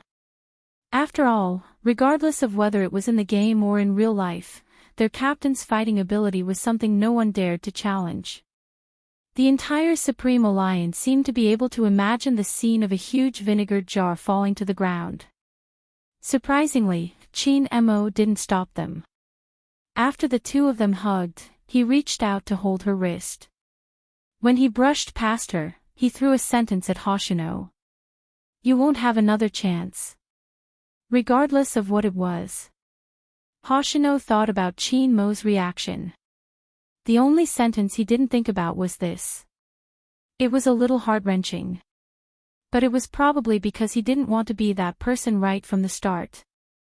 That was why he felt that it was fine. Chin-mo didn't care about other people's opinions.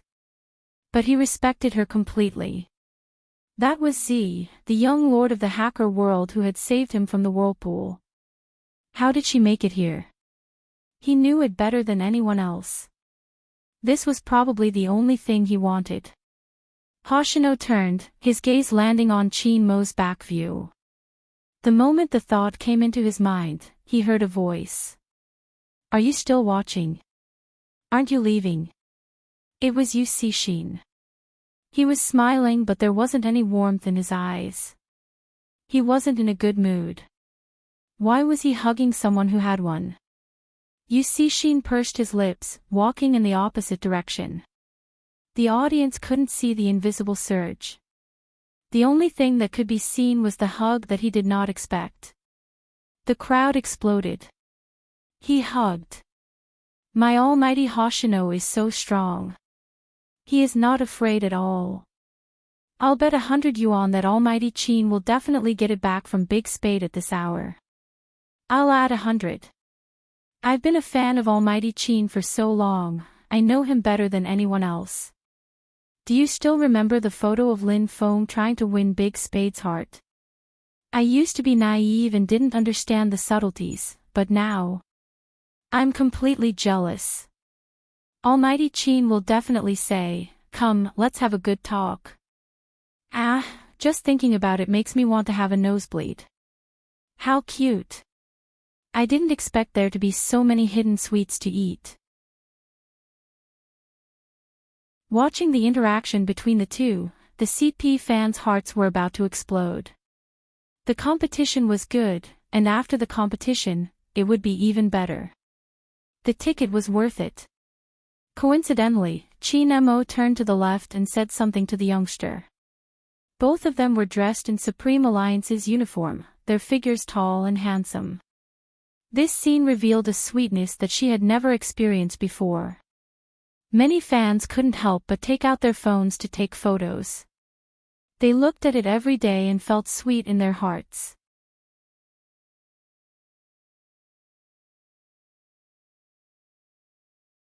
Chapter 1381.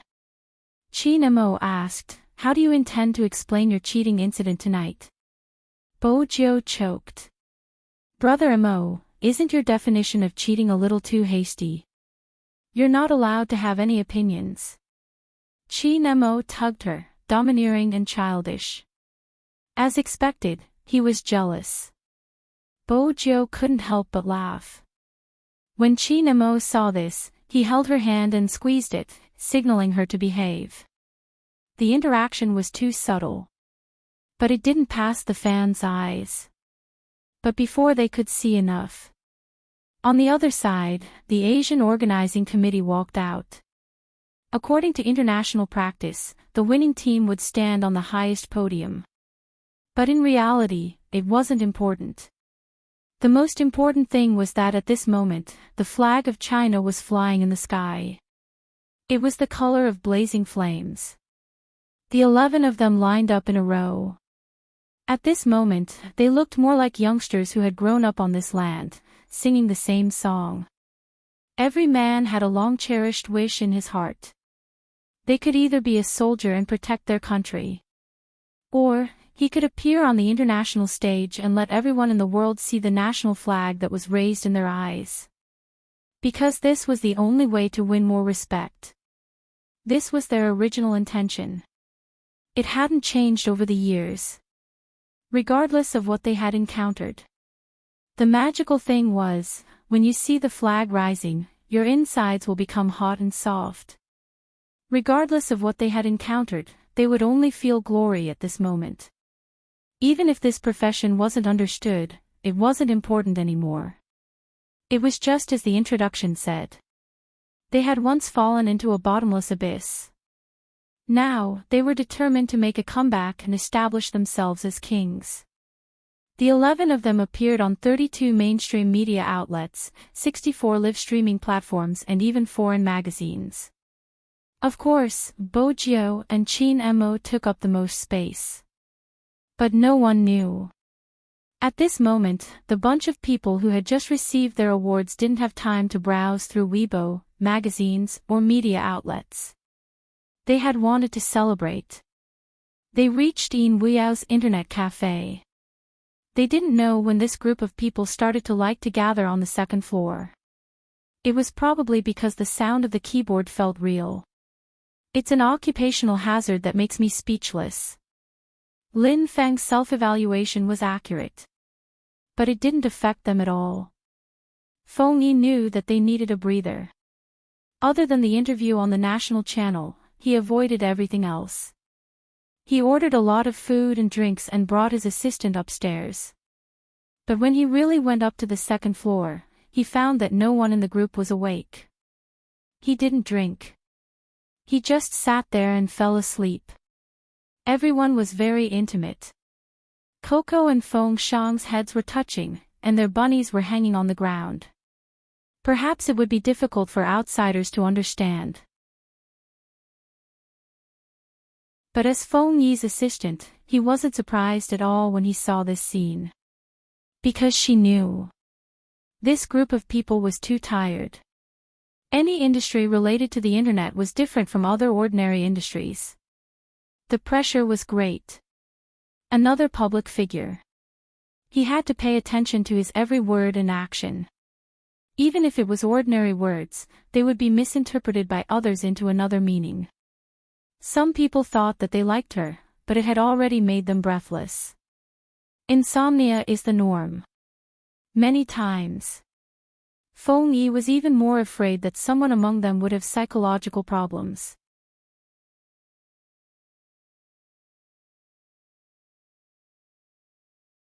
Chapter 1382. Feng Yi glanced at the few of them and lifted his chin towards the little assistant.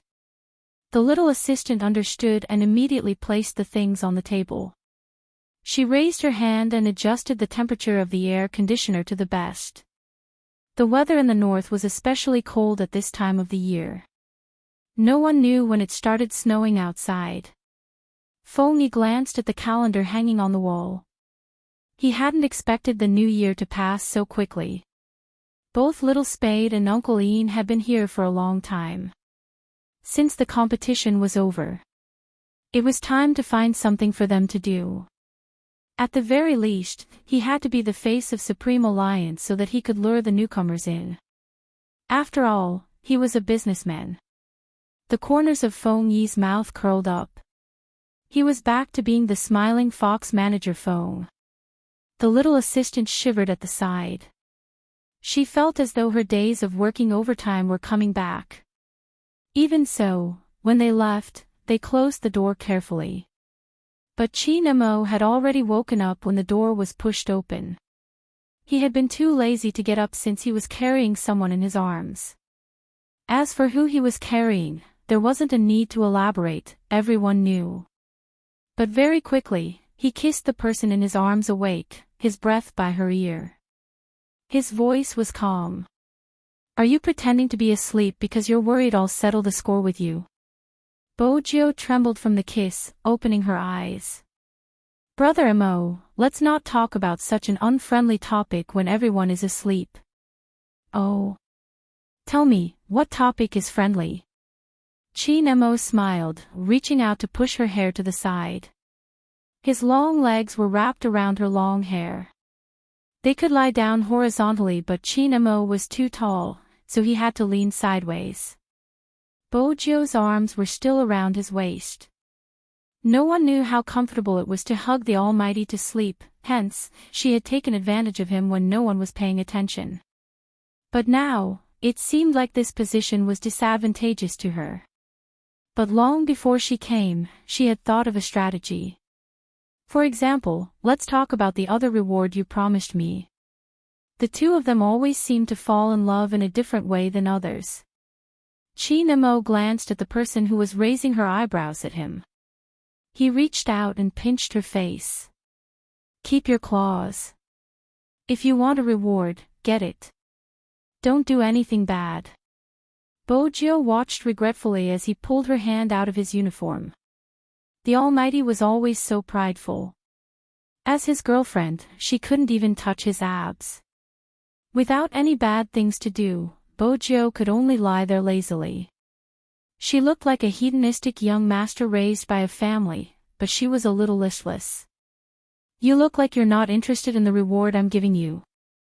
Qin Mo pinched the face again.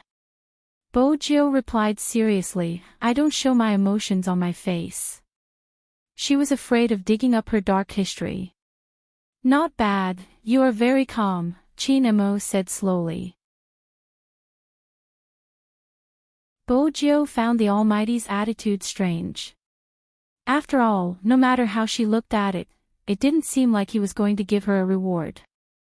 Instead, it seemed like he was trying to trick her. Qin Mo suddenly said, "Wait a minute." Bojo was confused. "What?" Chi Nemo stood up from the sofa, standing sideways. Just this alone made him look suave. It's not here, it's in the pocket of my jacket. Bojo paused, her hair sticking up as she stood up. Her handsome face looked a little cute. Was there really a reward? It wasn't a dark history.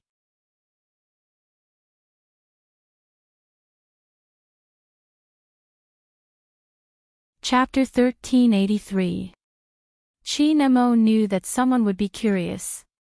His lips curved upwards as he allowed her to follow him casually. Bojo wasn't afraid since it wasn't her dark history. Chi Nemo swept her a glance, his smile deepening. He held onto his jacket, his long legs leaning against the wall as he hooked his fingers in Bojo's direction. Bojo walked over. What is it? Chi Nemo lifted his chin, gesturing for her to reach into his pocket. For her to take it herself. Her interest was piqued. She reached her hand in. The moment she saw it, her ears drooped. It was the photo that had been placed in the villa. She knew she had a boyfriend like the Almighty. She couldn't rely on him to give her a diamond ring. The Almighty's favorite thing to do was to dig up her dark history. She would have to find time to ask her fans in the future. What should she do if her boyfriend had a special interest? I'm waiting online. It's urgent.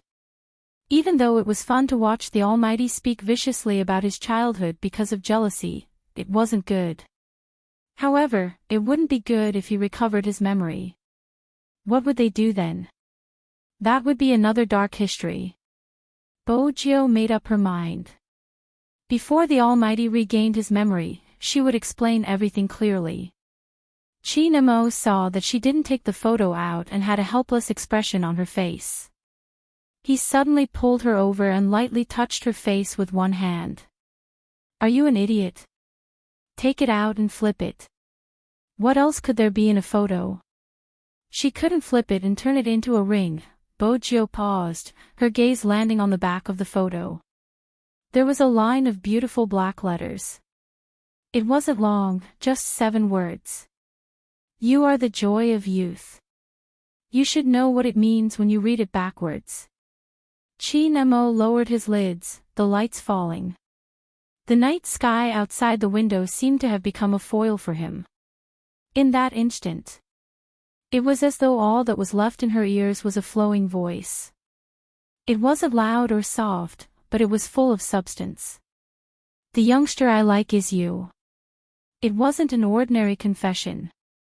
Otherwise, it wouldn't have appeared at the back of the photo. Bojo tightened her grip on Chi Nemo's sleeves, the thought rushing through her mind. Chi Nemo smiled, planting a kiss on her forehead. It's me. That one word explained everything. The Almighty had regained his memory. All of his memories. Bojo didn't know how to describe her feelings. Her mind was blank. She reached out and hugged him without a word. This time, he really was hers. From the inside out. Completely and utterly. After the joy, there was a muffled voice. You didn't even reply to the letters I wrote to you. Chi Nemo tucked her hair behind her ears. It's my fault. At that time, I sent them every day, and I even wrote a lot of wrong words. Grandfather Butler laughed at me for a long time. Chi Nemo sighed. That's why you wrote the letter. Why would a small hacker write a letter? Bojo felt that she had been too immature back then. The television series caused me trouble. They say that letters can make people feel sincere. Now that I think about it, emails are the most reliable. At least when you read it, it will appear as read. Even if you didn't look at it, I know you didn't receive it. MMH, you aren't that stupid. Chi Nemo couldn't hold back his smile as he listened to her soft complaints. Bojo paused. Wait a minute, this wasn't the right topic. She was the one who mocked the Almighty.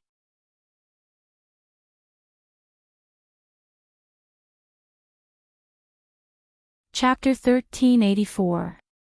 How did it feel to have such an intelligent and vicious boyfriend? Kiss him until he stopped talking. That was what Bojo did. She reached out and pressed onto Chin Mo's back, her lips lifting slightly as she leaned forward. Chin Mo hadn't expected this kiss. It was obviously a sudden kiss. But very quickly, he regained control of the situation. He pushed her away, his forehead pressing against hers. I have something for you. There was more. Bojo arched a brow. Chin Mo threw something over. A dark red household register. Bojo didn't have the chance to speak. Just then, the voice beside her ear rang again. I didn't say that I was going to give you me, this is the real thing. Bojo glanced up. How did you take out your household register? It should be more complicated to be in the military. Is it that difficult to leave it to your mother-in-law? Chin Mo kissed her eyes casually. Bojo coughed uncomfortably, her ears turning slightly red. Why did the Almighty say mother-in-law so naturally? But with the Almighty's household register, she could really tie him down. MMH, a domineering CEO, would always take the household register of his sweetheart. From a certain point of view, it suited her. Of course, if the Almighty hadn't said anything else, the world would have been a better place. So, should we go home and have a good chat about your cheating during the competition? MMH. Bojo, she had indeed underestimated the Almighty's ability to hold a grudge. The result of the chat. It was after they returned home. He carried her onto the sofa and coaxed her to say many embarrassing things.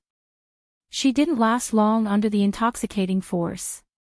His heavy breathing and his handsome face, which was covered in a thin layer of sweat, made it hard for anyone to reject him, be it a man or a woman. Bojo wasn't sure when they had ended. She could only hear his pulse and heartbeat slowing down. Before the numbness in her body faded, he carried her again. The temperature in the room rose once more. She could hear the sound of water splashing on the floor. The mist, mixed with the sound, drifted over from her shapely lips. He was probably afraid someone would hear it. Bojo bit down on the sound instinctively. He chuckled lightly. Do you think the servants are still here? There's only us here. Bojo trembled. Slow, MMH, slow down. But he didn't know that such a voice would make people even more uncontrollable. Chin Mo thought she would never know how beautiful she was. Because her skin was too white and delicate. So every time, a thin layer of powder would appear on her body. Moreover, her face was always so hedonistic, with her hair sticking to the back of her ears. Especially when her clothes were wet, it would only make people want her even more, suddenly. Hot kisses fell on his body like flower petals. Bojo closed her eyes, enduring the pain. Good girl. The man's voice was deep, and when he disappeared into the night, he seemed even more sexy and seductive. When it was close to dawn, she realized that his hand was under her pajamas again. Bojo said, tired. His kiss landed beside her ear. Be good, apply the medicine. It's good for your body. Medicine. Bojo didn't have time to think about it. All he could feel was that person's gentle movements and the medicinal fragrance in his breath. Chin Mo was indeed holding medicine, specially prepared by someone. Such a prescription was rare. He had to find an old Chinese doctor, who used precious medicinal herbs gathered from the Qinghai Tibet line. It was indeed good for girls and could nourish their bodies. But it wasn't easy to get the medicine. The Chinese doctor had a strange temper. He couldn't get it even if he had money. Chin Mo had specially asked for it after he had quarreled with a certain someone about the medicine. The old Chinese doctor had thought that this young master must have done something evil, which was why he wanted to use this medicine to treat his injuries. After a few times, The old Chinese doctor then realized that this person was too affectionate and was afraid that he would hurt his lover, which was why he wanted the medicine. According to him, my lover is a little small. At the start, the old Chinese doctor blew his beard. A little small, how small? The main point was that this young master wasn't that old. Qin Mo chuckled lightly. She's an adult, she's going to university this year. That's good. The old Chinese doctor finally agreed to give him the medicine. But in the end, because Qin Mo was too good at chess, he would always win a game against the old man. He really couldn't find an excuse. However, the old Chinese medicine doctor could tell that this man really cared about his little girlfriend. For successful people like them, many people said that money was important, but to them, time was the most important. But no matter how he tried to find an excuse to delay, Qin Mo was patient and even personally checked every medicinal herb. This kind of cooking could only be done by a person who was in so much pain that it penetrated into their bones. The old Chinese doctor thought that if Qin Mo brought his girlfriend over the next time, he would definitely tell the girl to cherish him.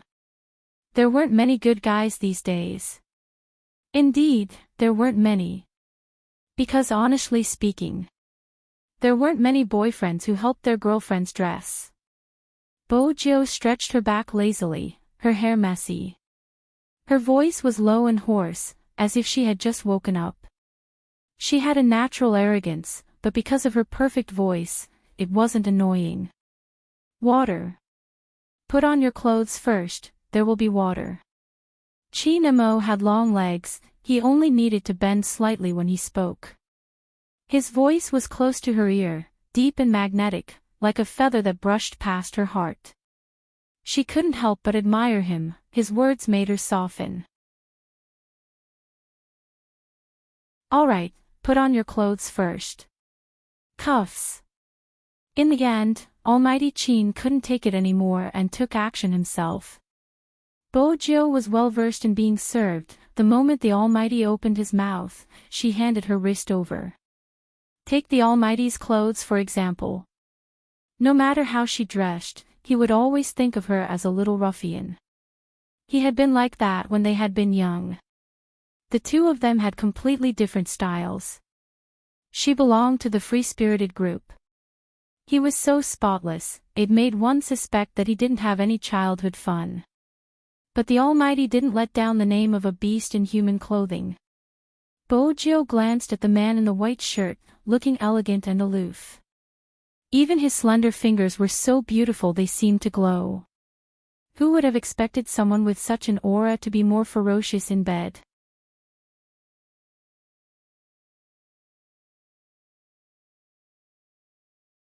Chapter 1385. That reminded her of the scene in the bathroom the night before. Especially the words he had said to coax her. Bojo's ears flushed. She broke into a playboy smile and pressed her lips against his ear.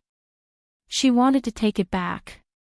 Unexpectedly, before she could move her lips, his breath settled. His eyes dimmed. How many times have I told you to stop teasing me? Bojo instinctively sensed danger and was about to retreat. However, he pressed her back onto the soft double bed in an instant. Even the clothes that he had just put on were ripped apart by him. She heard the sound of buttons falling to the floor. What followed was his aura gradually becoming heavier. But in the end, he didn't do anything to her. Bojo couldn't take it anymore. He buried his face into her neck, his voice so sexy it sent shivers down her spine. Are you trying to kill me, MMH? Bojo didn't move anymore. The heat from his body was a clear indication of how firm he was. If I wasn't worried your body wouldn't be able to take it, do you think I would be so tolerant? He opened his mouth and bit her neck. Bojo trembled. She hugged the person on top of her. Her blurry memory started to clear up. The Almighty had indeed applied medicine on her and it was in that place. Bojo blushed. She was completely obedient. She decided to take advantage of him like this. But this was the downside of being familiar with each other. In the past, it had been easy for her to tease the Almighty. Now, he wouldn't let her kiss him even if she teased him a little. If she teased him more harshly, he would hug her directly. In the end, she would be the one with a sore back. Gradually, the dryness in her body dissipated. That was when Bojio realized that this position was indeed good for her. After all, it was rare to see the Almighty so dependent in someone's arms. She couldn't do anything about it. Her boyfriend had the heart of a princess. Bojio smiled, reaching out to touch his hair. Be obedient. Those 3 words were very light. He reached out and pulled her up by the wrist. Just like that, he carried her to the wardrobe. Bojio's legs were long and fair, giving off a messy sense of beauty. She was a good woman. She wasn't even close. There was no immortal chi on his body either. On the contrary, she was extremely beautiful. Even his eyes were filled with black mist. It was completely different from Qin Mo's aura.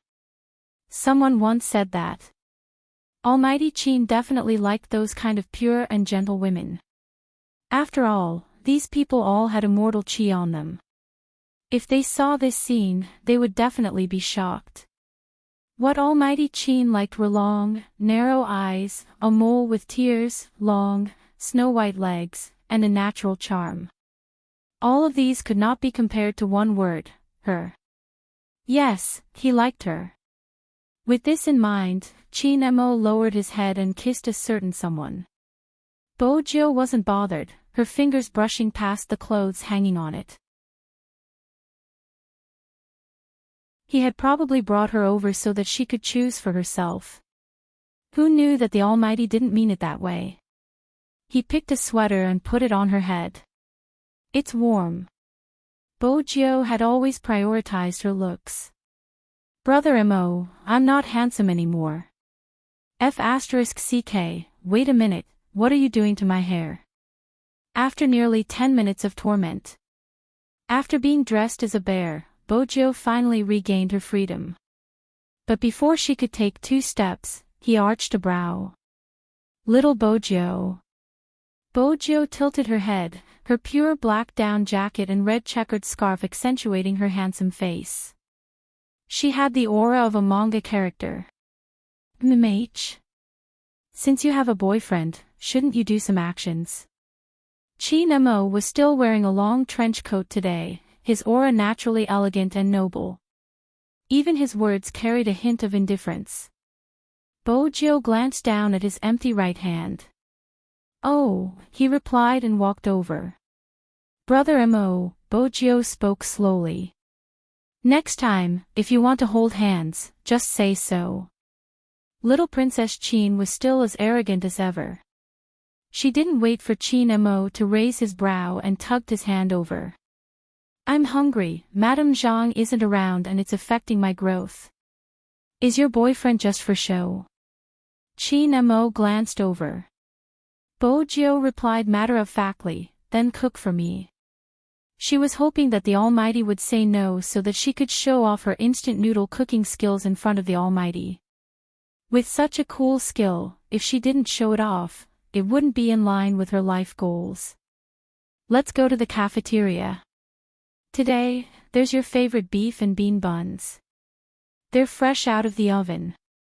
There was a canteen in the military compound. Yesterday, they stayed at the Qin family's main residence. He could indeed go to the cafeteria to eat. Bojio's stomach growled when she heard the words beef and bean bun. It was a natural reaction. Those who had never eaten here probably didn't understand how delicious the food in the courtyard was. Because there were many old leaders living here. Therefore, they followed the rules of the older generation. The fermented flour had to be fermented overnight. The beef was the freshest. After it was properly mixed, the scallions, ginger, garlic, and pepper oil were poured over it, and the piercing aroma would come out. Not to mention, there were also scalded long beans as supplementary ingredients. After mixing them well, they were placed on a hot steamer and steamed in a traditional steamer for half an hour. When it was taken out of the pot, the skin was thin and the stuffing was big. When he bit into it, his mouth was filled with fragrance. It was just that the younger generation in the military compound had all gone to the army. They rarely ate in the cafeteria. Previously, after staying at the Qin family's main residence, Bojiu couldn't forget Madame Zhang's food. Secondly, she missed the meat buns in the cafeteria. Now, she was finally back. With delicious food in front of her, Bojiu temporarily cast aside the thought of showing off her skills. She just wanted the Almighty to leave quickly. After all, if he was late, he might not be able to eat it. Bojiu didn't know that long before she woke up, Qin Mo had called the chef at the cafeteria and asked him to make an extra basket of meat buns. As for why he was walking so slowly, of course, there was a reason. Very quickly, Bojiu felt that something was amiss. The old men who had seen her previously walked out with their adjutant. Their voices were loud and clear. "Little Qin, you brought your little friend over for dinner again." "It's not a little friend today," Qin Mo replied, pressing her head onto his shoulder, his smile gentle. "It's my girlfriend." Bojiu was caught off guard. That was her expression. The old man inhaled sharply. Hadn't she been his little brother in the past? How did she become his girlfriend now? Almighty Qin gave a good explanation slowly. In the past, she was shy and didn't want to admit our relationship so quickly. Now that we're close, it should be fine after I tell the grandpas. This was the first time the old men had made a mistake. They started to crowd around Bojiu. "You're so mean. The little friend has become his girlfriend, no wonder your brother has to find a partner. Joe, just say it, when are you going to let us attend the wedding? Listen to your boyfriend, understand. Little Qin might seem cold but he treats people well. In the future, if little Qin insults me, you have to reprimand him. As a girlfriend, I have to control my boyfriend." That's right. The direction of the conversation was getting more and more out of hand. Qin Mo arched a brow. This was probably the only time Almighty Qin hadn't expected this outcome. Bojiu was elated, holding on to her little Princess Qin's hand, full of aggression. "Grandpas, don't worry, after the meal, when we get home, I'll control him. How can he insult others so easily? Qin insults, Qin tricks." She couldn't be blamed. The Almighty had a venomous tongue. That was why people loved and hated him so much. Along the way, Bojiu was smiling. Qin Mo smirked, not saying a word, the corners of his lips lifting slightly. This idiot, didn't she realize what she had just said? Words like that would only be said after marriage, right? Perhaps, this was what dating was like. Inexplicably, it would feel sweet. Including when she was eating. It was the same. Bojiu had always been a fast eater, even though her posture was elegant, she couldn't slow down. Qin Mo sat in front of her, wiping her mouth and taking food for her, much more than himself. This breakfast was really too much for him. Bojiu couldn't move. Qin Mo pulled her over and massaged her stomach for her. Even his breath carried the refreshing scent of mint. Bojiu smiled, thinking that it would be great if it was like this in the future. There probably weren't many people like this. When she had been young, he had been worried that she would get indigestion, so he would always rub her stomach. Now that she had grown up, he would still rub her stomach after she ate too much. In reality, even if the old man didn't say it, she would still treat him well. There were many people in this world, countless. Qin Mo, there was only one. But the two of them couldn't stay like this for the whole day. The Asian Cup had just ended. This was the time when the media and fans wanted to understand them. As the captain of Supreme Alliance, if Qin Mo didn't attend, it wouldn't be justifiable. At this moment, Feng Yi was a successful sly manager. He called young Master Qin again, but he was hung up. He called Bojiu directly.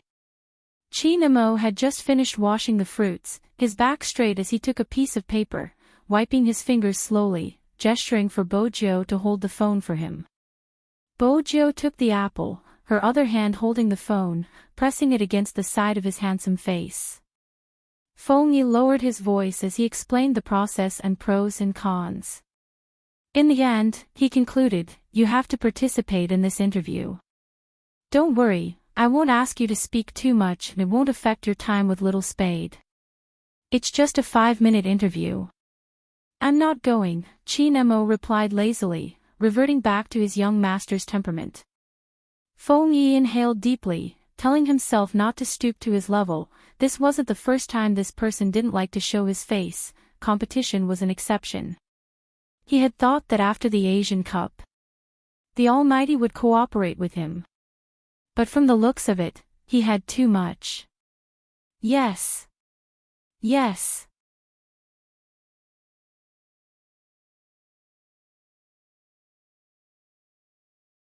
Chapter 1386.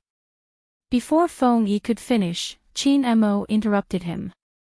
Qin Mo interrupted him, his voice nonchalant. Ask the organizers if they want to bring a family member. Little Spade. Feng Yi chuckled lightly. They definitely require a family member. Bojiu, Qin Mo glanced at the person holding the phone, knowing that she had heard it as well. He smiled. What time is it? 1 p.m., on the top floor of the club. There had been people who wanted to interview them and this time, their wish came true. Qin Mo tilted his head. You heard it, the organizers require a family member. Bojiu, just like that, the Almighty brought Bojiu to the company. She wasn't really his family member. Anyway, she was the driver when they came here. When they reached the ground floor of the club, it was filled with fans. This was probably the effect of the Asian Cup. It would be too eye-catching if the two of them entered. Qin Mo was about to call the security guards to control the situation. On the other side, Bojiu pushed the door open and walked out. She stuffed a hand into her pocket, her scarf covering her face. Qin Mo arched a brow. Bojiu looked at him in confusion. She had already opened the door but the Almighty wasn't alighting. Qin Mo exchanged glances with a certain someone. When he heard the screams, "Ah, ah, ah, Big Spade, my hubby, I want to give birth to your child," he broke into a sudden laugh. Your popularity isn't bad.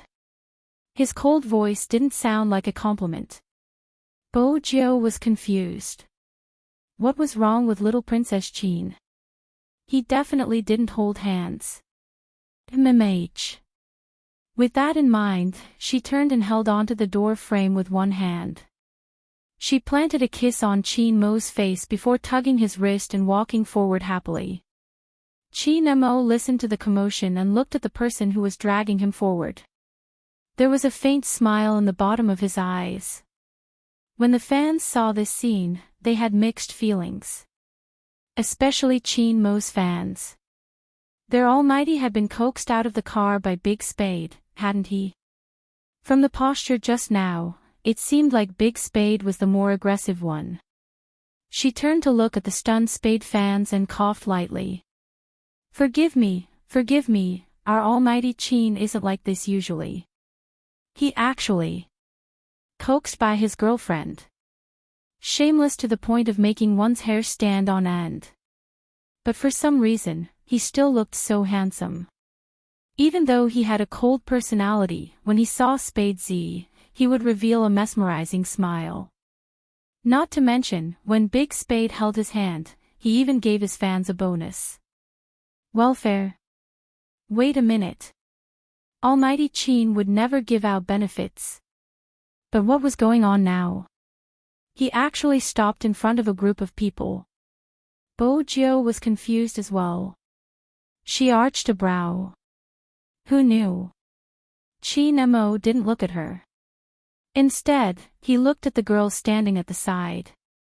Do you want an autograph? Nod. Of course he wanted it. The fans were going crazy. Qin Mo reached out and took the carbon pen from one of them. He lowered his lids and wrote slowly while saying, "There's something you need to pay attention to." Yes, yes, yes. Almighty Qin, speak. What do I need to pay attention to? They were so close to each other, and his gay friend had even laughed at him. If he came, he definitely wouldn't be able to get Almighty Qin's autograph. Almighty Qin was the kind of person who didn't show his face for 100 years, let alone an autograph. Now, he felt as though he was in a dream. Qin Mo had already finished signing. He took a long time because he added a prefix, Z's boyfriend, Qin Mo. This autograph was really, Bojio's expression was indescribable. Qin Mo's fans coughed once more, trying to preserve their almighty's image. People in love are like this, it's true. Spade Z's fans nodded. No one in love would sign like this. Almighty Qin was really unprecedented. Qin Mo's fans knew that their almighty's actions would definitely go down in history. Fortunately, no one exposed him. Reality proved that even if no one exposed him, young Master Qin would follow through with whatever he wanted to do. For example, he could have left after signing the autograph. Unexpectedly, he didn't leave. Instead, he stood there and smiled. It's not a big deal, but... With that, he pulled Bojio in front of him. This person can only have children with me. As for the husband that you call him, it's impossible. The fans who were disqualified paused for a moment. So Almighty Qin had stopped to give them an autograph just to tell them this. This time, the Qin Mo's fans didn't know what to say. They could only cover their faces to express their emotions. Their Almighty Qin was really arrogant and full of jealousy. Very quickly, this scene became a trending topic on a certain blog. Zhao Sanpang, who happened to be doing a live stream today, saw it. Our brother Zhao had quite a number of fans. His fans would tease him. Hey, brother Zhao, you're even fatter today. But just a moment ago, the atmosphere was different. That was because the fans were asking a different question. Brother Zhao, when are you going to find a girlfriend? Zhao Sanpang wore his headphones, playing games while looking at the screen. He waved his hands. No, if I find one, what about my female fans? I have to be responsible for them. Brother Zhao, wake up. F***ck, Brother Zhao, how can you have female fans? You must be dreaming again. We are all blue avatars. Look at the logo, it's a guy. To be honest, Brother Zhao, even your archenemy Qin Mo has started dating. The only person I want to turn gay is in a relationship. Why aren't you doing anything? Zhao Sanpang's fans knew that Qin Mo's name was his explosive point. Once it was mentioned, it would explode. As expected, Zhao Sanpang stopped playing games. Manage, lock the screen, lock the person who wants to turn gay for Qin Mo. I only want straight men. F***ck, Qin Mo, that guy is a walking dog food. The fans immediately started shouting 666, he must have been provoked. Old Zhao, don't cry. It's okay if you don't have a girlfriend, you can hug your chubby self. Zhao Sanpang was furious. I'm going to hug my head, I'm going to challenge Qin Mo to a duel tonight. I'll let him show off his dog food all day long. Who knew that as soon as he finished speaking? The bullet screen was full of comments. All of them had the same sentence. Don't go, I'm afraid you'll be beaten until you call me daddy. Zhao Sanpang felt like he couldn't continue living like this. Why were other people's fans cute, while his were a bunch of rough guys who spoke the truth? No way. He had to post Qin Mo's shameless public display of affection in the WeChat group. The most handsome man in the world, your Lord Fatty, are you there? Come out, come out. Lin Chen Tao Tao, F***CK, I'm impressed that you change your name every day. The most handsome man in the world, your Lord Fatty, you flatter me. Did you see Weibo today? Don't you think someone is especially shameless? I saw it, there's no limit to how shameless he is. I watched it with a chicken wing in my mouth. After that, I really wanted to beat someone up. I don't want to say anything, I just want to call 110. Someone is abusing a kind dog like me.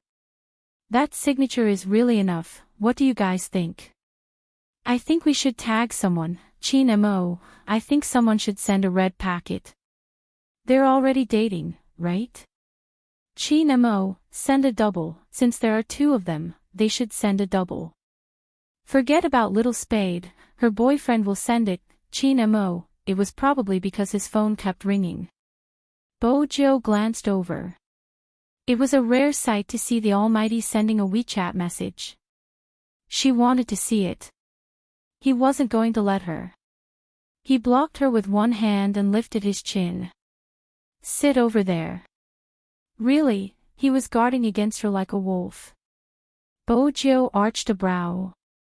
While he was lowering his lids, she pressed down on his wrist. She took the chance to take a few glances. Qin Mo chuckled. What is it? Mrs. Qin, are you checking on me? Bo Jiu hadn't expected such content. Instantly, she felt like she was at a disadvantage. She picked up the mineral water and took a sip. When she glanced over, the Almighty's fingers moved. Are you really going to send it? The Almighty didn't seem like the type to send red packets. It was a trap. As expected. Bo Jiu glanced at the screen again. The red packet had indeed been sent, but the name of the red packet was infuriating. Dog food. Bo Jiu could foresee that the Almighty's group would explode with the words Qin Mo is shameless. Qin Mo, on the other hand, was extremely calm. After sending the red packet, he kept his phone as though he wasn't the one who had started the fire. Bo Jiu couldn't help but take out her phone and enter WeChat. Qin Mo. If you have the guts, don't leave WeChat and don't turn off your phone. This was Xiao Sanpang. Even through the screen, Bo Jiu could feel the resentment in his voice. Honestly, the hatred the Almighty had garnered today was enough for her to challenge a beast king. How did it feel to have such a boyfriend? He probably wanted to laugh. When the interviewer came in, he saw the faint smile on the youngster's face. It was probably because of her long legs as she sat lazily on the chair with a mineral water bottle in her hand. Even though he knew she was a girl, he couldn't help but admire her handsomeness. Bo Jiu glanced over slightly, her gaze landing on the employee's name tag. She stood up, stuffing a hand into her pocket as though she was about to leave. Qin Mo reached out and tugged on her sleeve. Bo Jiu, MH. Wasn't he going to do an interview? She wanted to take a stroll. Qin Mo replied nonchalantly, the organizers have arranged seats for the family members. The interviewer immediately replied, that's right, Almighty Z. Even though this is a solo interview, we hope for the family members to be around. The interviewer bit the bullet as such situations were rare. But if she still couldn't understand Almighty Qin's gaze, she wouldn't be able to stay in the industry. But she had to thank Almighty Qin for this. The worst-case scenario was that Almighty Qin wouldn't be able to come.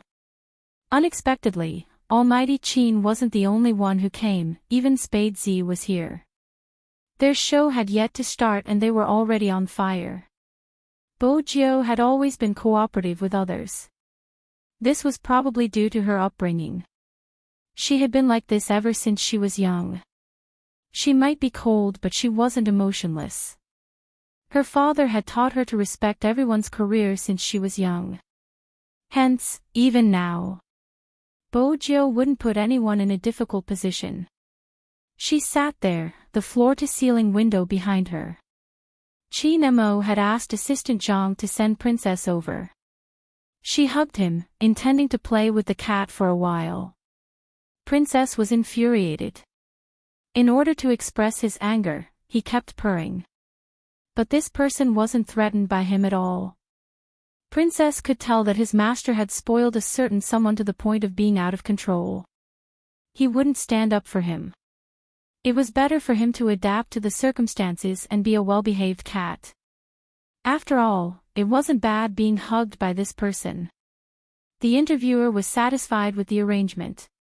Even though Spadesy didn't show her face and had her back turned, everyone knew who she was just by looking at her back. Besides, the aloof youngster hugging the cat and wearing a black sweater was too handsome. As a mature woman, she was about to turn gay. He probably noticed the interviewer's gaze. Chin Mo's long fingers tapped the table, his voice slow. Not interviewing anymore. Ah, almighty Chin, I'm sorry, the interviewer said as she gestured to the cameraman who was following them. Chin Mo seemed to be answering some questions, but in his heart, he wasn't just on guard against men, he had to be on guard against women as well.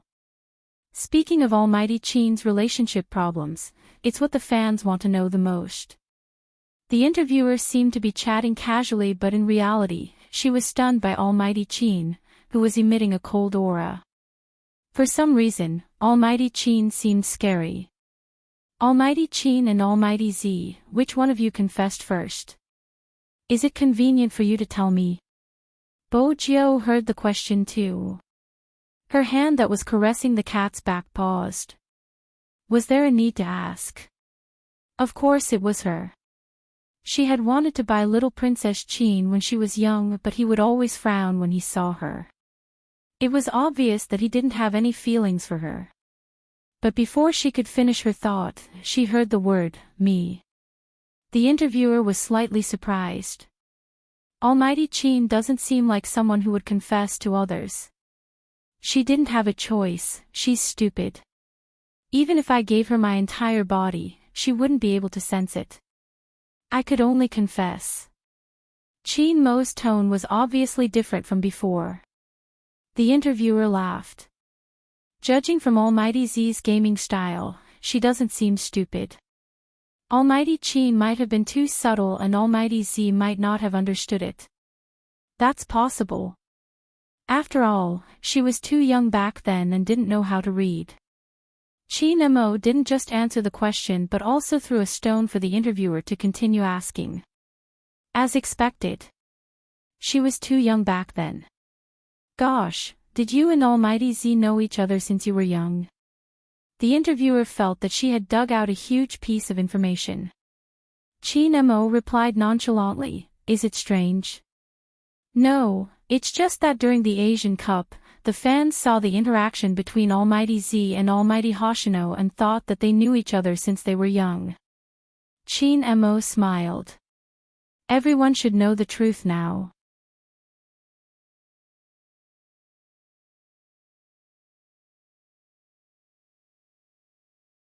Chapter 1387. I do have something to remind him of. Chin Mo glanced up casually. There was a smile on his lips, but it didn't seem warm at all. It's here. It's here. The female host was extremely excited. She had a premonition that the fans would definitely be concerned about such a question. After all, everyone had seen the scene at the Asian Cup. What is it? Almighty Chin, can you elaborate? The female host passed the microphone over, her eyes filled with gossip. Chin Mo lifted the corner of his lips, his voice slow. Hoshino, you see Shin has been waiting for you for a long time. When are you going to have a good talk with him? Ah. The female host was confused. After all, she had predicted thousands of results but not this one. Almighty Chin, are you saying that Almighty Axayan and Almighty Hoshino, wait a minute. She had to calm down. She had to watch her words. This was the only way she could dig out more information. But before she could react, Chin Emo spoke again. His tall figure stood up, his aura of abstinence thick. I don't mean anything. 5 minutes are up. My girlfriend and I are going to meet the parents. Please go ahead. The female host wanted to continue asking, but she didn't have the guts. Beside her was the CEO's secretary. When she heard Boss Chin's words, she smiled lightly and led the interviewers out. The Chin Club had always been polite to anyone who came to cooperate. But who could understand the frustration of a reporter who only heard half of the information? The female host and cameraman felt the same way. Bo Jiu, who was hugging Princess, stood up after they left. Brother Mo, you did it on purpose. When Chin Mo saw her face, he turned and smiled. What are you doing on purpose? You purposely led everyone to misunderstand the relationship between Hoshino and Yusishin. Bo Jiu muttered softly.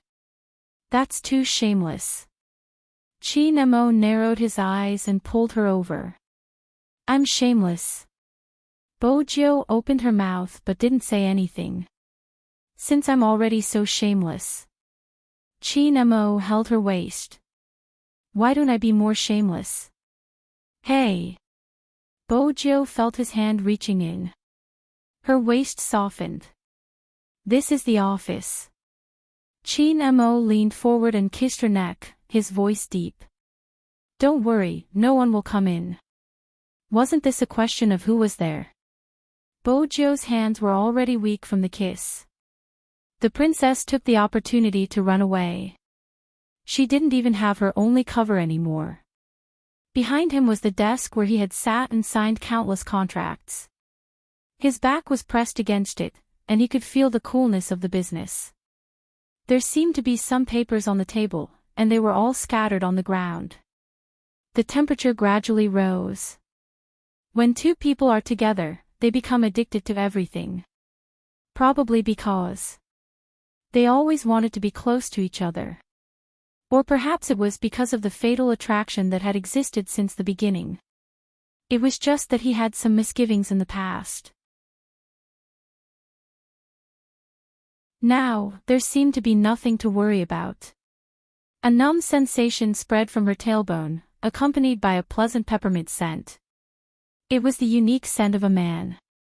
It was as if it had been smashed into pieces, infecting her body bit by bit. You are mine. You can only be mine. Bo Jiu listened to his possessive words, her back turning hot. After all, the Almighty had never done this before.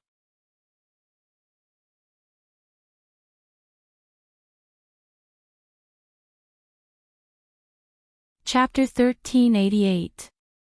The numbness didn't dissipate even after his hand left her body. Bo Jiu felt that this couldn't go on. Every time, the Almighty would use his charm on her. She couldn't just let herself sink into it. Actually, this time, he didn't do anything because he had considered her body. But the more he did that, the more she heard his panting beside her ear, the more numb her back felt. Less than a quarter of an hour had passed. The temperature in the room dipped. Only then did he pull her up and take her to wash her hands. Bo Jiu was always the one being taken care of. Seeing him tilt his head, she couldn't help but say, Brother Mo, why did you tell the host that you confessed first? I was the one who confessed first. I wanted to buy you the first time I saw you, but you rejected me. Chin Mo was speechless. It's not good for your reputation to say that the girl took the initiative. Chin Mo's attention wasn't on this, he was nonchalant. Bo Jiu paused. She was worried that it would damage her reputation. Was that why he said that? What should she do? She always liked the person standing in front of her more than the day before. He seemed to be like this forever. He thought a lot for her in places you didn't know.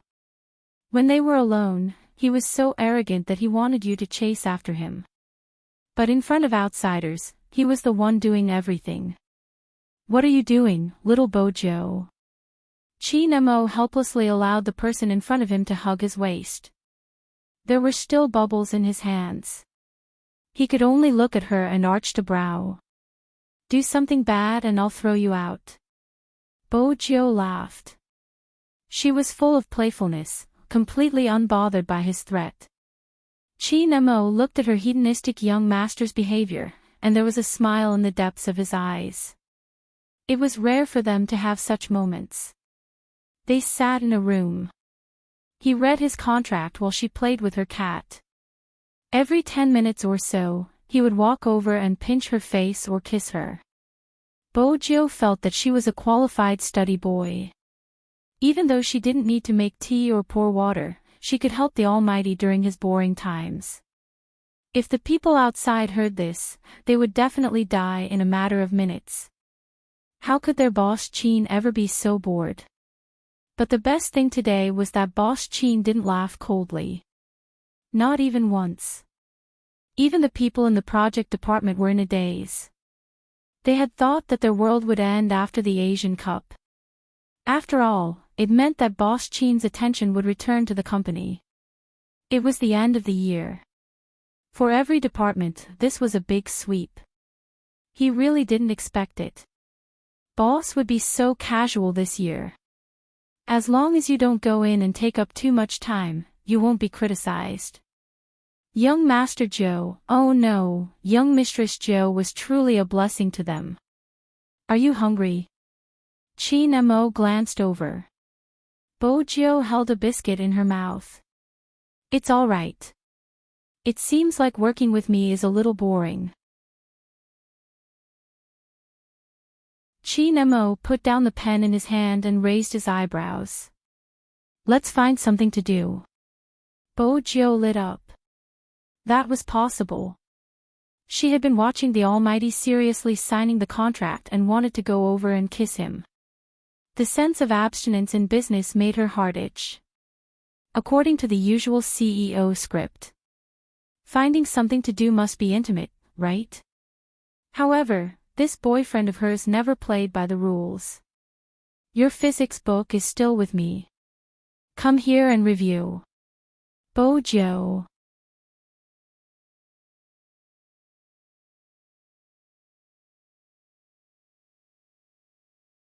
Chapter 1389. Bojo felt weak and listless. On the other hand, the Almighty was as noble as ever. He held the pen in one hand and tapped her forehead. Don't tell me you don't know how to do this question. Brother Mo, don't you think it's a waste to use our time together to revise physics? Bojo tried to pull the atmosphere back. Chi Nemo looked at her. I don't think so. There was no way to continue chatting on this day. Bojo glanced at the physics knowledge in front of her. She couldn't help but reach out and grab her hair. She was the young lord of the hacker world, but she couldn't even handle a single lesson. Losing in this aspect was really, Chi Nemo could probably tell that a certain someone was depressed. He liked to see her like this. It's time for the final exam. If you don't work hard and do well, how are you going to face your mother-in-law? It was supposed to be a simple test. Hearing the Almighty's words. Why did he really have a psychological burden? Wait a minute. A person like Movie Queen probably wouldn't care about results. Bojo tilted her head. Movie Queen cares about the results. In the past, I was always first, what do you think? Chi Nemo asked slowly. Bojo became serious. Little did they know. What Chi Nemo said was true. But there was something he didn't mention. When Chi Nemo had been in high school, Movie Queen had always wanted to grab her son to go shopping. Every time, her cold little boy would say, Mom, I still have to study, as an excuse. At that moment, Movie Queen said, it's okay if you fail. It could be seen that after such an analysis, little Bojo was tricked again. But this time, Chin Mo was the first to admit defeat. He just liked to see her depressed expression, but he didn't want her to forget to eat and sleep. Chin Mo frowned when he saw that she wasn't even drinking the water he fed her. He moved the physics book away. Bo Jiu glanced up. "I'm not done. There's no need to look." Chin Mo's voice was calm. "I lied to you just now. My mom doesn't care about grades at all. You're her little almighty. She likes whatever you do." Bo Jiu paused, twisting her neck with one hand. "Phew, Brother Mo, be more sincere. But why did you suddenly want me to review?" It couldn't be because of that inhuman interest again. Although the Almighty used this to tease her. But this time, he felt that there was something else. "Nothing," Chin Mo replied casually. Bo Jiu seemed to remember something. She glanced at his phone that had just been ringing. It was a call from the school. Chin Mo didn't hide anything. Bo Jiu was confused. "What did he say?" "It's about filling in the application form." Chin Mo placed the cup in front of her lips. Bo Jiu was suddenly enlightened. "Brother Mo, are you trying to get me into your university?" No wonder he wanted her to review physics. After all, a university's admission score was unusually high. Chin Mo did not deny it. Bo Jiu pulled her physics book back, intending to continue reading. Unexpectedly, Chin Mo reached out and blocked the page. "I'm not going to look at it, your current results are fine." "What if I fail?" Bo Jiu bit the tip of her pen. "Let's see if it's safe." Chin Mo lifted her up, placing her on his long legs. "It's fine if I fail, I'll transfer to whichever school you get into. It doesn't matter where I go." Bo Jiu paused, drinking the water he fed her. Even the tip of her tongue was sweet.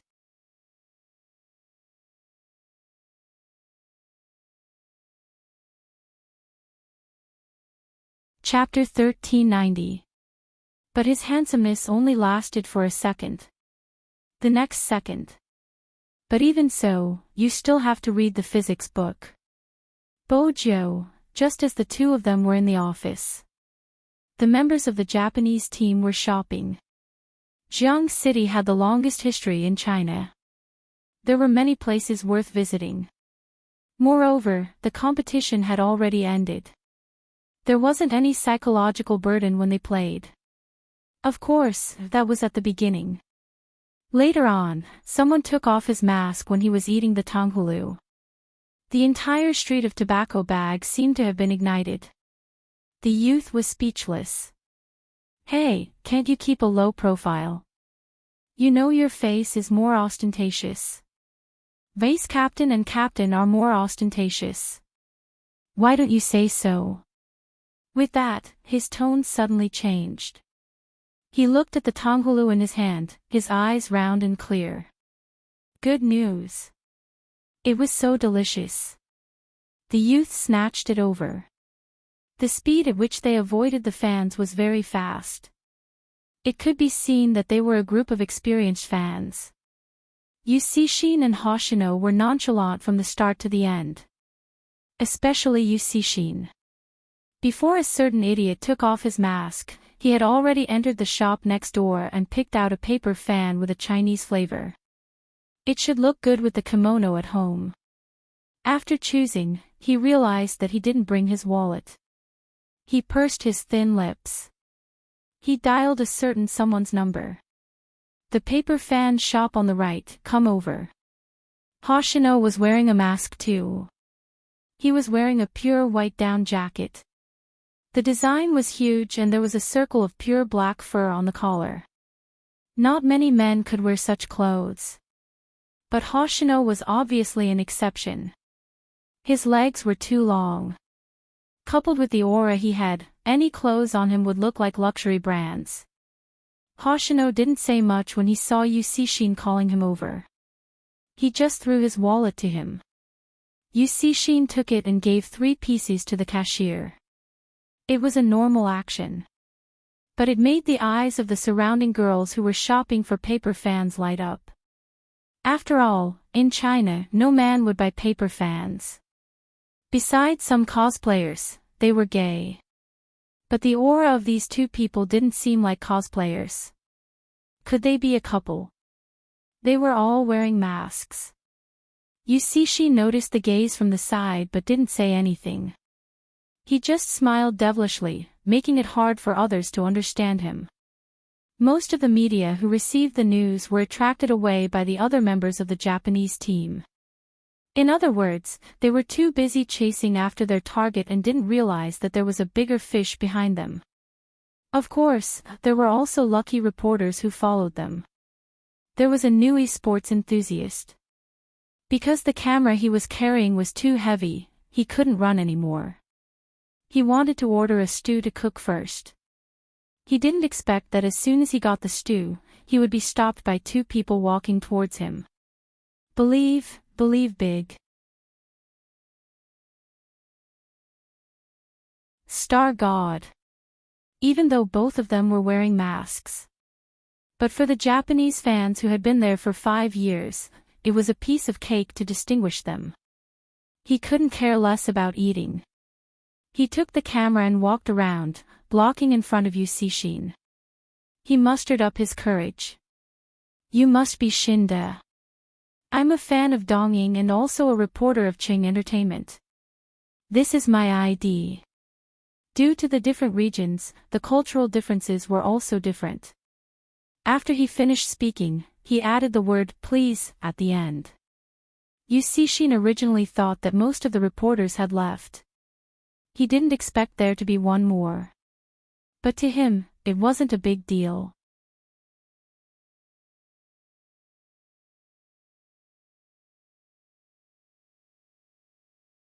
Chapter 1391. The reporter didn't expect Almighty Axayan to be so easy to talk to. He was afraid that he would offend Almighty Axayan if he asked too directly, so he could only change his method. It's like this, Almighty Axayan probably hasn't seen Almighty Chin's interview.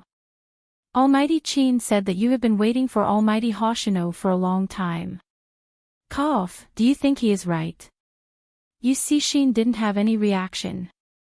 Hoshino arched a brow. What did he mean? The reporter saw that Shin wasn't replying and wanted to cough again. Unexpectedly, Shin raised his hand and placed his arm on Hoshino's shoulder. He lifted the corners of his lips. Do you think he is right? The reporters were all stunned at that moment. He even forgot to press the camera button.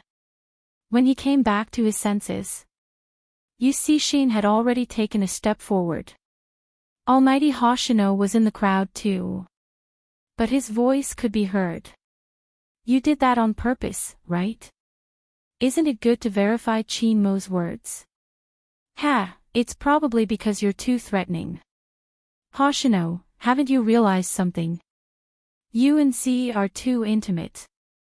Shin was nonchalant. As a boyfriend, he shouldn't be happy to see such intimacy. Hoshino laughed lightly. As Z's boyfriend, shouldn't he be prepared for this? Z has always been likable. Shin, what's the meaning of that flaunting expression? He didn't want to shop anymore. Seriously, there wasn't much to shop. Shin narrowed his eyes. His slender figure was about to leave. If Hoshino hadn't pulled him back. Go over there and take a look.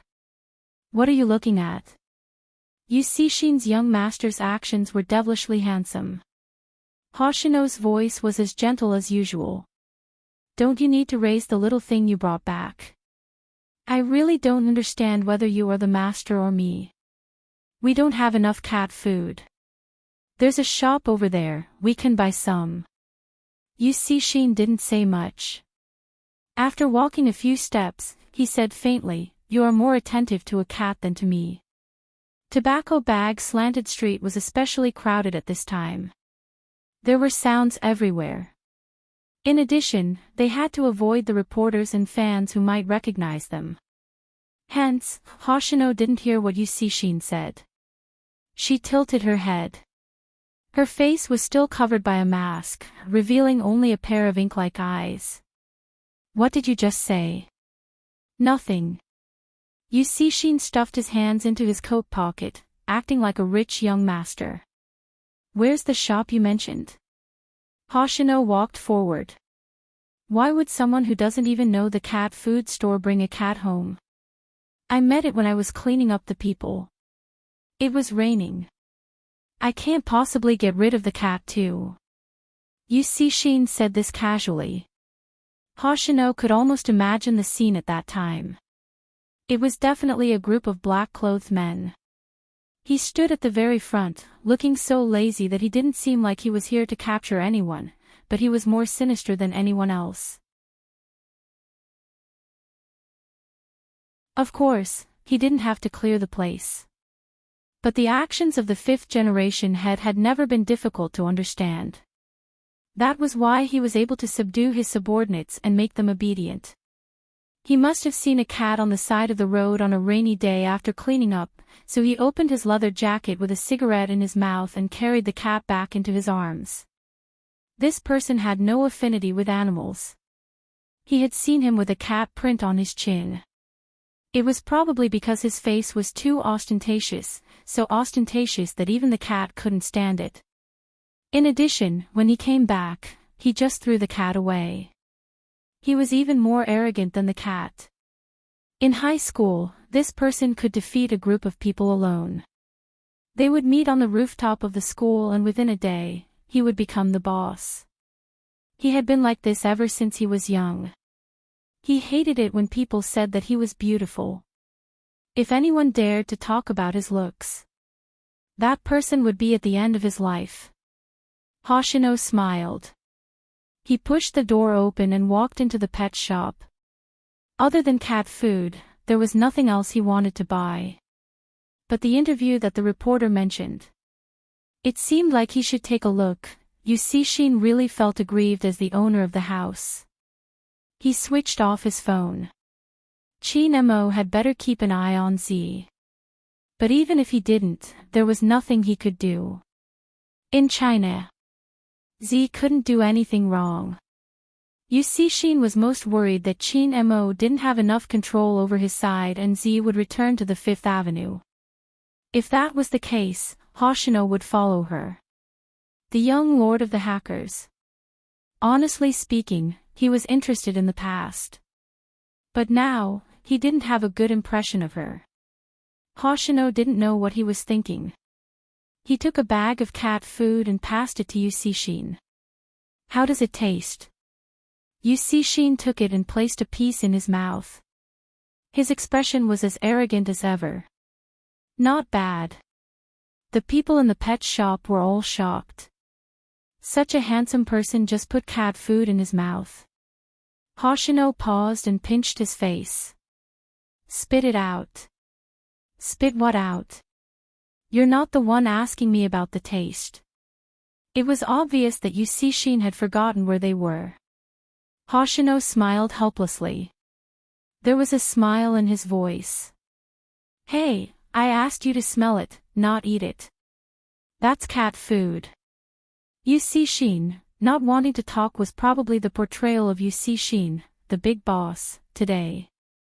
Hoshino knew that he couldn't understand some Chinese. After picking a bag, he turned and asked, "Do you want another bag?" Yusishin scoffed. "One bag isn't enough for that stupid cat. I'm not buying it for it." Hoshino took out his wallet. His fingers were slender. "The extra bag is for you." Yusishin narrowed his eyes. "Do you want to fight?" "Sure." Hoshino took the bag. "Let's go back." The reporter who was eavesdropping outside rubbed his nose. It seemed like gay love was a lie. The internal situation in Japan wasn't peaceful. It was obvious between the vice captain and the captain. The vice captain didn't listen to the captain. But how should he write the topic? It was really difficult for this iron-willed newbie. No matter what, he had to post the photo online. Although Aksaenda put his hand on Hoshino's shoulder, he felt that he was joking. Buying cat food was more realistic. At least there was a conflict between the two of them. MMH. Right. That's right. Create a conflict. The newbie reporter felt that his idea was good. After all, there was a topic with a conflict. This was an unknown rule on the internet. Someone would definitely pay attention to it. After all, the vice captain was going to fight the captain one-on-one. The more he thought about it, the more he felt that it was a good idea. After posting the photo, the newbie reporter decided to give the two of them some space and didn't continue to follow up. After about 3 minutes, he went on Weibo to take a look. The scene he imagined didn't happen at all. Instead, a bunch of people were saying, "Aw, aw, aw. Let's go buy cat food together. It's so loving. I'm definitely on the Hoshino CP."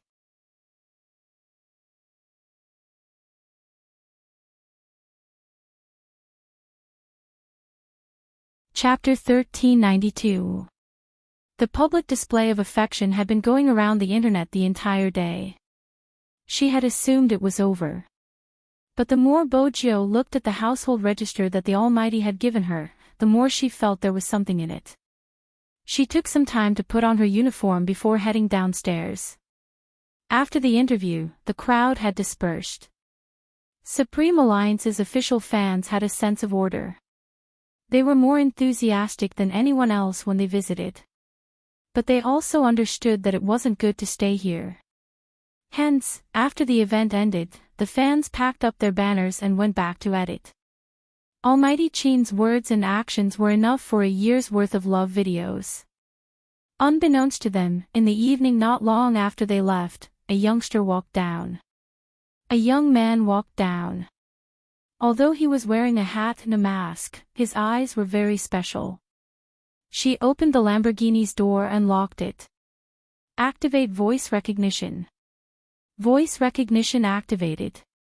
After the intelligent system connected to the internet, it saw its master's face in the rear mirror. The car shuddered inexplicably, an indescribable sense of familiarity. As expected, Bojio unbuttoned her jacket and arched a brow. "I'm here to analyze something. Master, if it's about your boyfriend, you don't have to look for me." Little Blackie's voice was calm, but after the system's analysis, its master was here to flaunt her affection again. Why was Master still harassing it even after leaving the army? Didn't she have a bunch of fans online? Go and look for them. As a single car, it was under a lot of pressure. Bojio tilted her body, a mischievous smile on her face. "It's up to me, not you. Little Blackie, have I been treating you too well recently, MMH? Do you have to make me listen? Can I play a song for you? Master, you humans are so noble. When I found this song that day, I felt like it was written about me." Little Blackie sang the lyrics. "I'll be waiting downstairs in 3 minutes. If your boyfriend isn't obedient, I'll chase him out. If you're lonely, I'll talk to you." Bojio laughed. "Enough, you're an intelligent system. Why are you learning a love song? Master, you've changed. You weren't like this in the past. You used to love me so much." Little Blackie changed his tone. Bojio smirked. "Next time, don't watch idol dramas online. Be more normal. Take a look at this." As soon as Xiao Hei scanned it, 3 words appeared in the data system: household register. The Demon King's household register. Little Black's tone was very specific. It was very calm, but even so, it was still trying its best to express its fear. The great Demon King could have given anything, but why did he have to give this to his master? Also, what was the meaning of his master's sweet smile?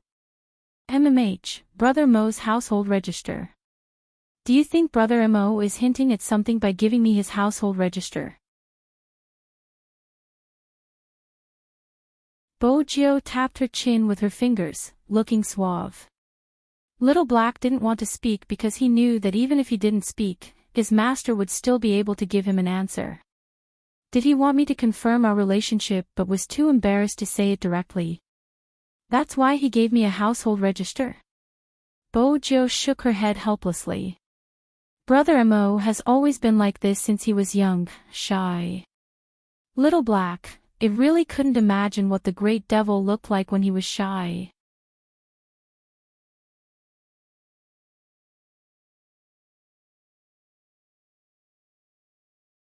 Chapter 1393.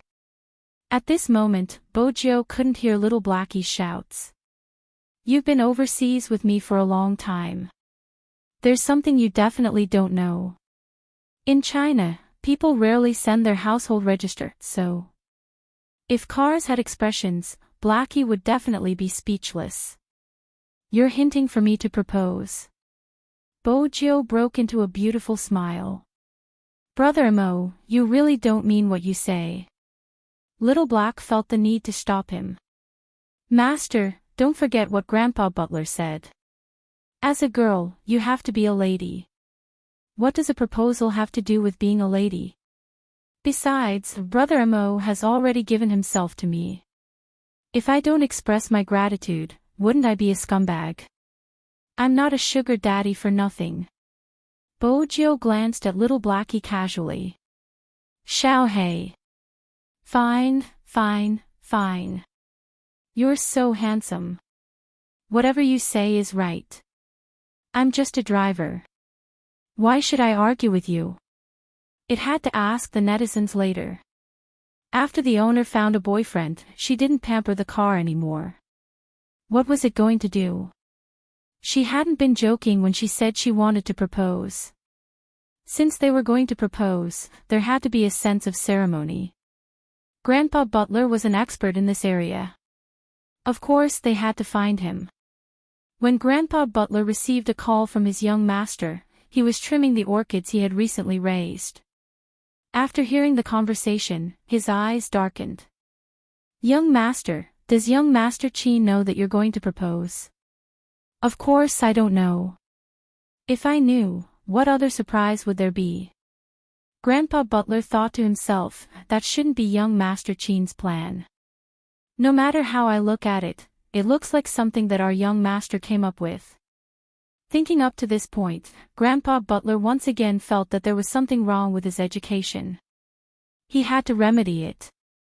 Young master, you're still young now. You're not allowed to get married in China. That's nothing, we can get engaged first. Bojo leaned against the back of the car, her gaze bright. Grandpa Butler. When their young master became smart, there was really no way to save him. All right. Grandpa Butler took off his gloves. Get engaged first. After all, this is China.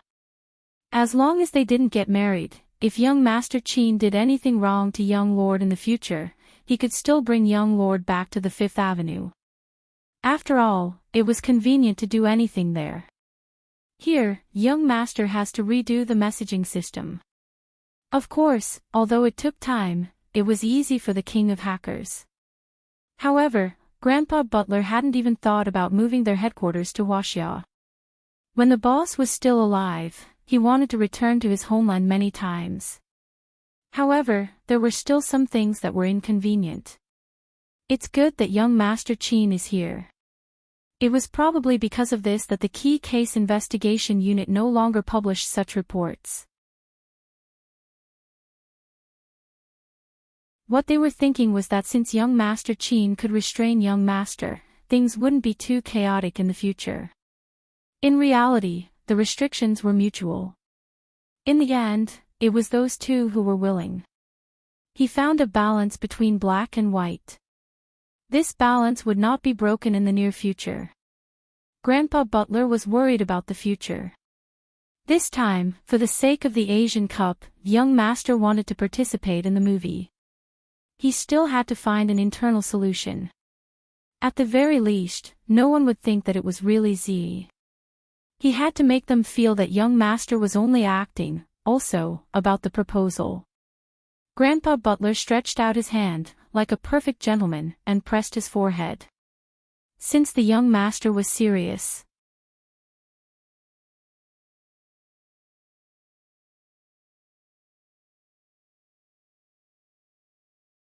Chapter 1394. On the other side. After the discussion, Chin Mo walked back to his office. He glanced at the empty black leather sofa and turned over. His long fingers tugged at his tie, his tone indiscernible. Where is she? His assistant cursed inwardly. Boss Chin had told him to watch over young Master Joe. Oh no, Miss Joe. She was here just now, the secretary, who had been delivering tea and pastries the entire afternoon, replied. She didn't dare to breathe heavily. Just as the air in the office started to turn cold, Bojo pushed open the door. Bojo reached out and pushed the door open. She arched a brow. Brother Mo, are you done? Chin Mo's voice was calm. He threw his tie onto the office table and walked over. He held her hand and said, do as you see fit. He brought Bojo downstairs. They walked from the office to the elevator. Countless people wanted to stand up and take a look. Even though they knew that Boss Chin's girlfriend wasn't simple and had seen her on the internet, it wasn't common. But it wasn't common to see her in real life. Even though she was a member of the club under their company, it was the same. This was a portion of the staff. The other portion was a huge fan of Spade Z. When they saw her in real life, they felt like they were floating. How could Boss Chin lock such a handsome male god in his office and not let him come out? Now, they finally saw her again. The hearts of the female workers were rippling. The entire atmosphere was different from before. Especially the smell of perfume. It was much lighter. Someone had heard that Spade Z would feel uncomfortable after smelling perfume. All of them started to move. She had never dressed so innocently before. That's right, she looked innocent. Of course, other than the change in makeup. There were even bolder ones. When they saw Boss Chin holding Spade Z's hand, they mustered up their courage. Boss Chin, I'm a fan of Almighty Z, can I give her something? Chin Mo arched a brow. His thin lips seemed to be on the verge of spitting out a word. What is it? Bojo opened her mouth before him. She revealed her canine teeth and smiled beautifully. When the female worker saw that smile, she clutched her small heart and raised the bag in her hand high. Gloves, it's cold now. You usually use the computer a lot, so wearing gloves won't freeze your hands. Bojo watched his blushing face, her smile deepening. She reached for the bag, flipped it open, and put one on. Thank you, I like it. Seeing this, Chin Mo glanced over and said slowly, pink and white plush, don't you think it's girly? The moment Bojo heard that, she knew the Almighty was jealous again. She tilted her head. I don't think so, Brother Mo.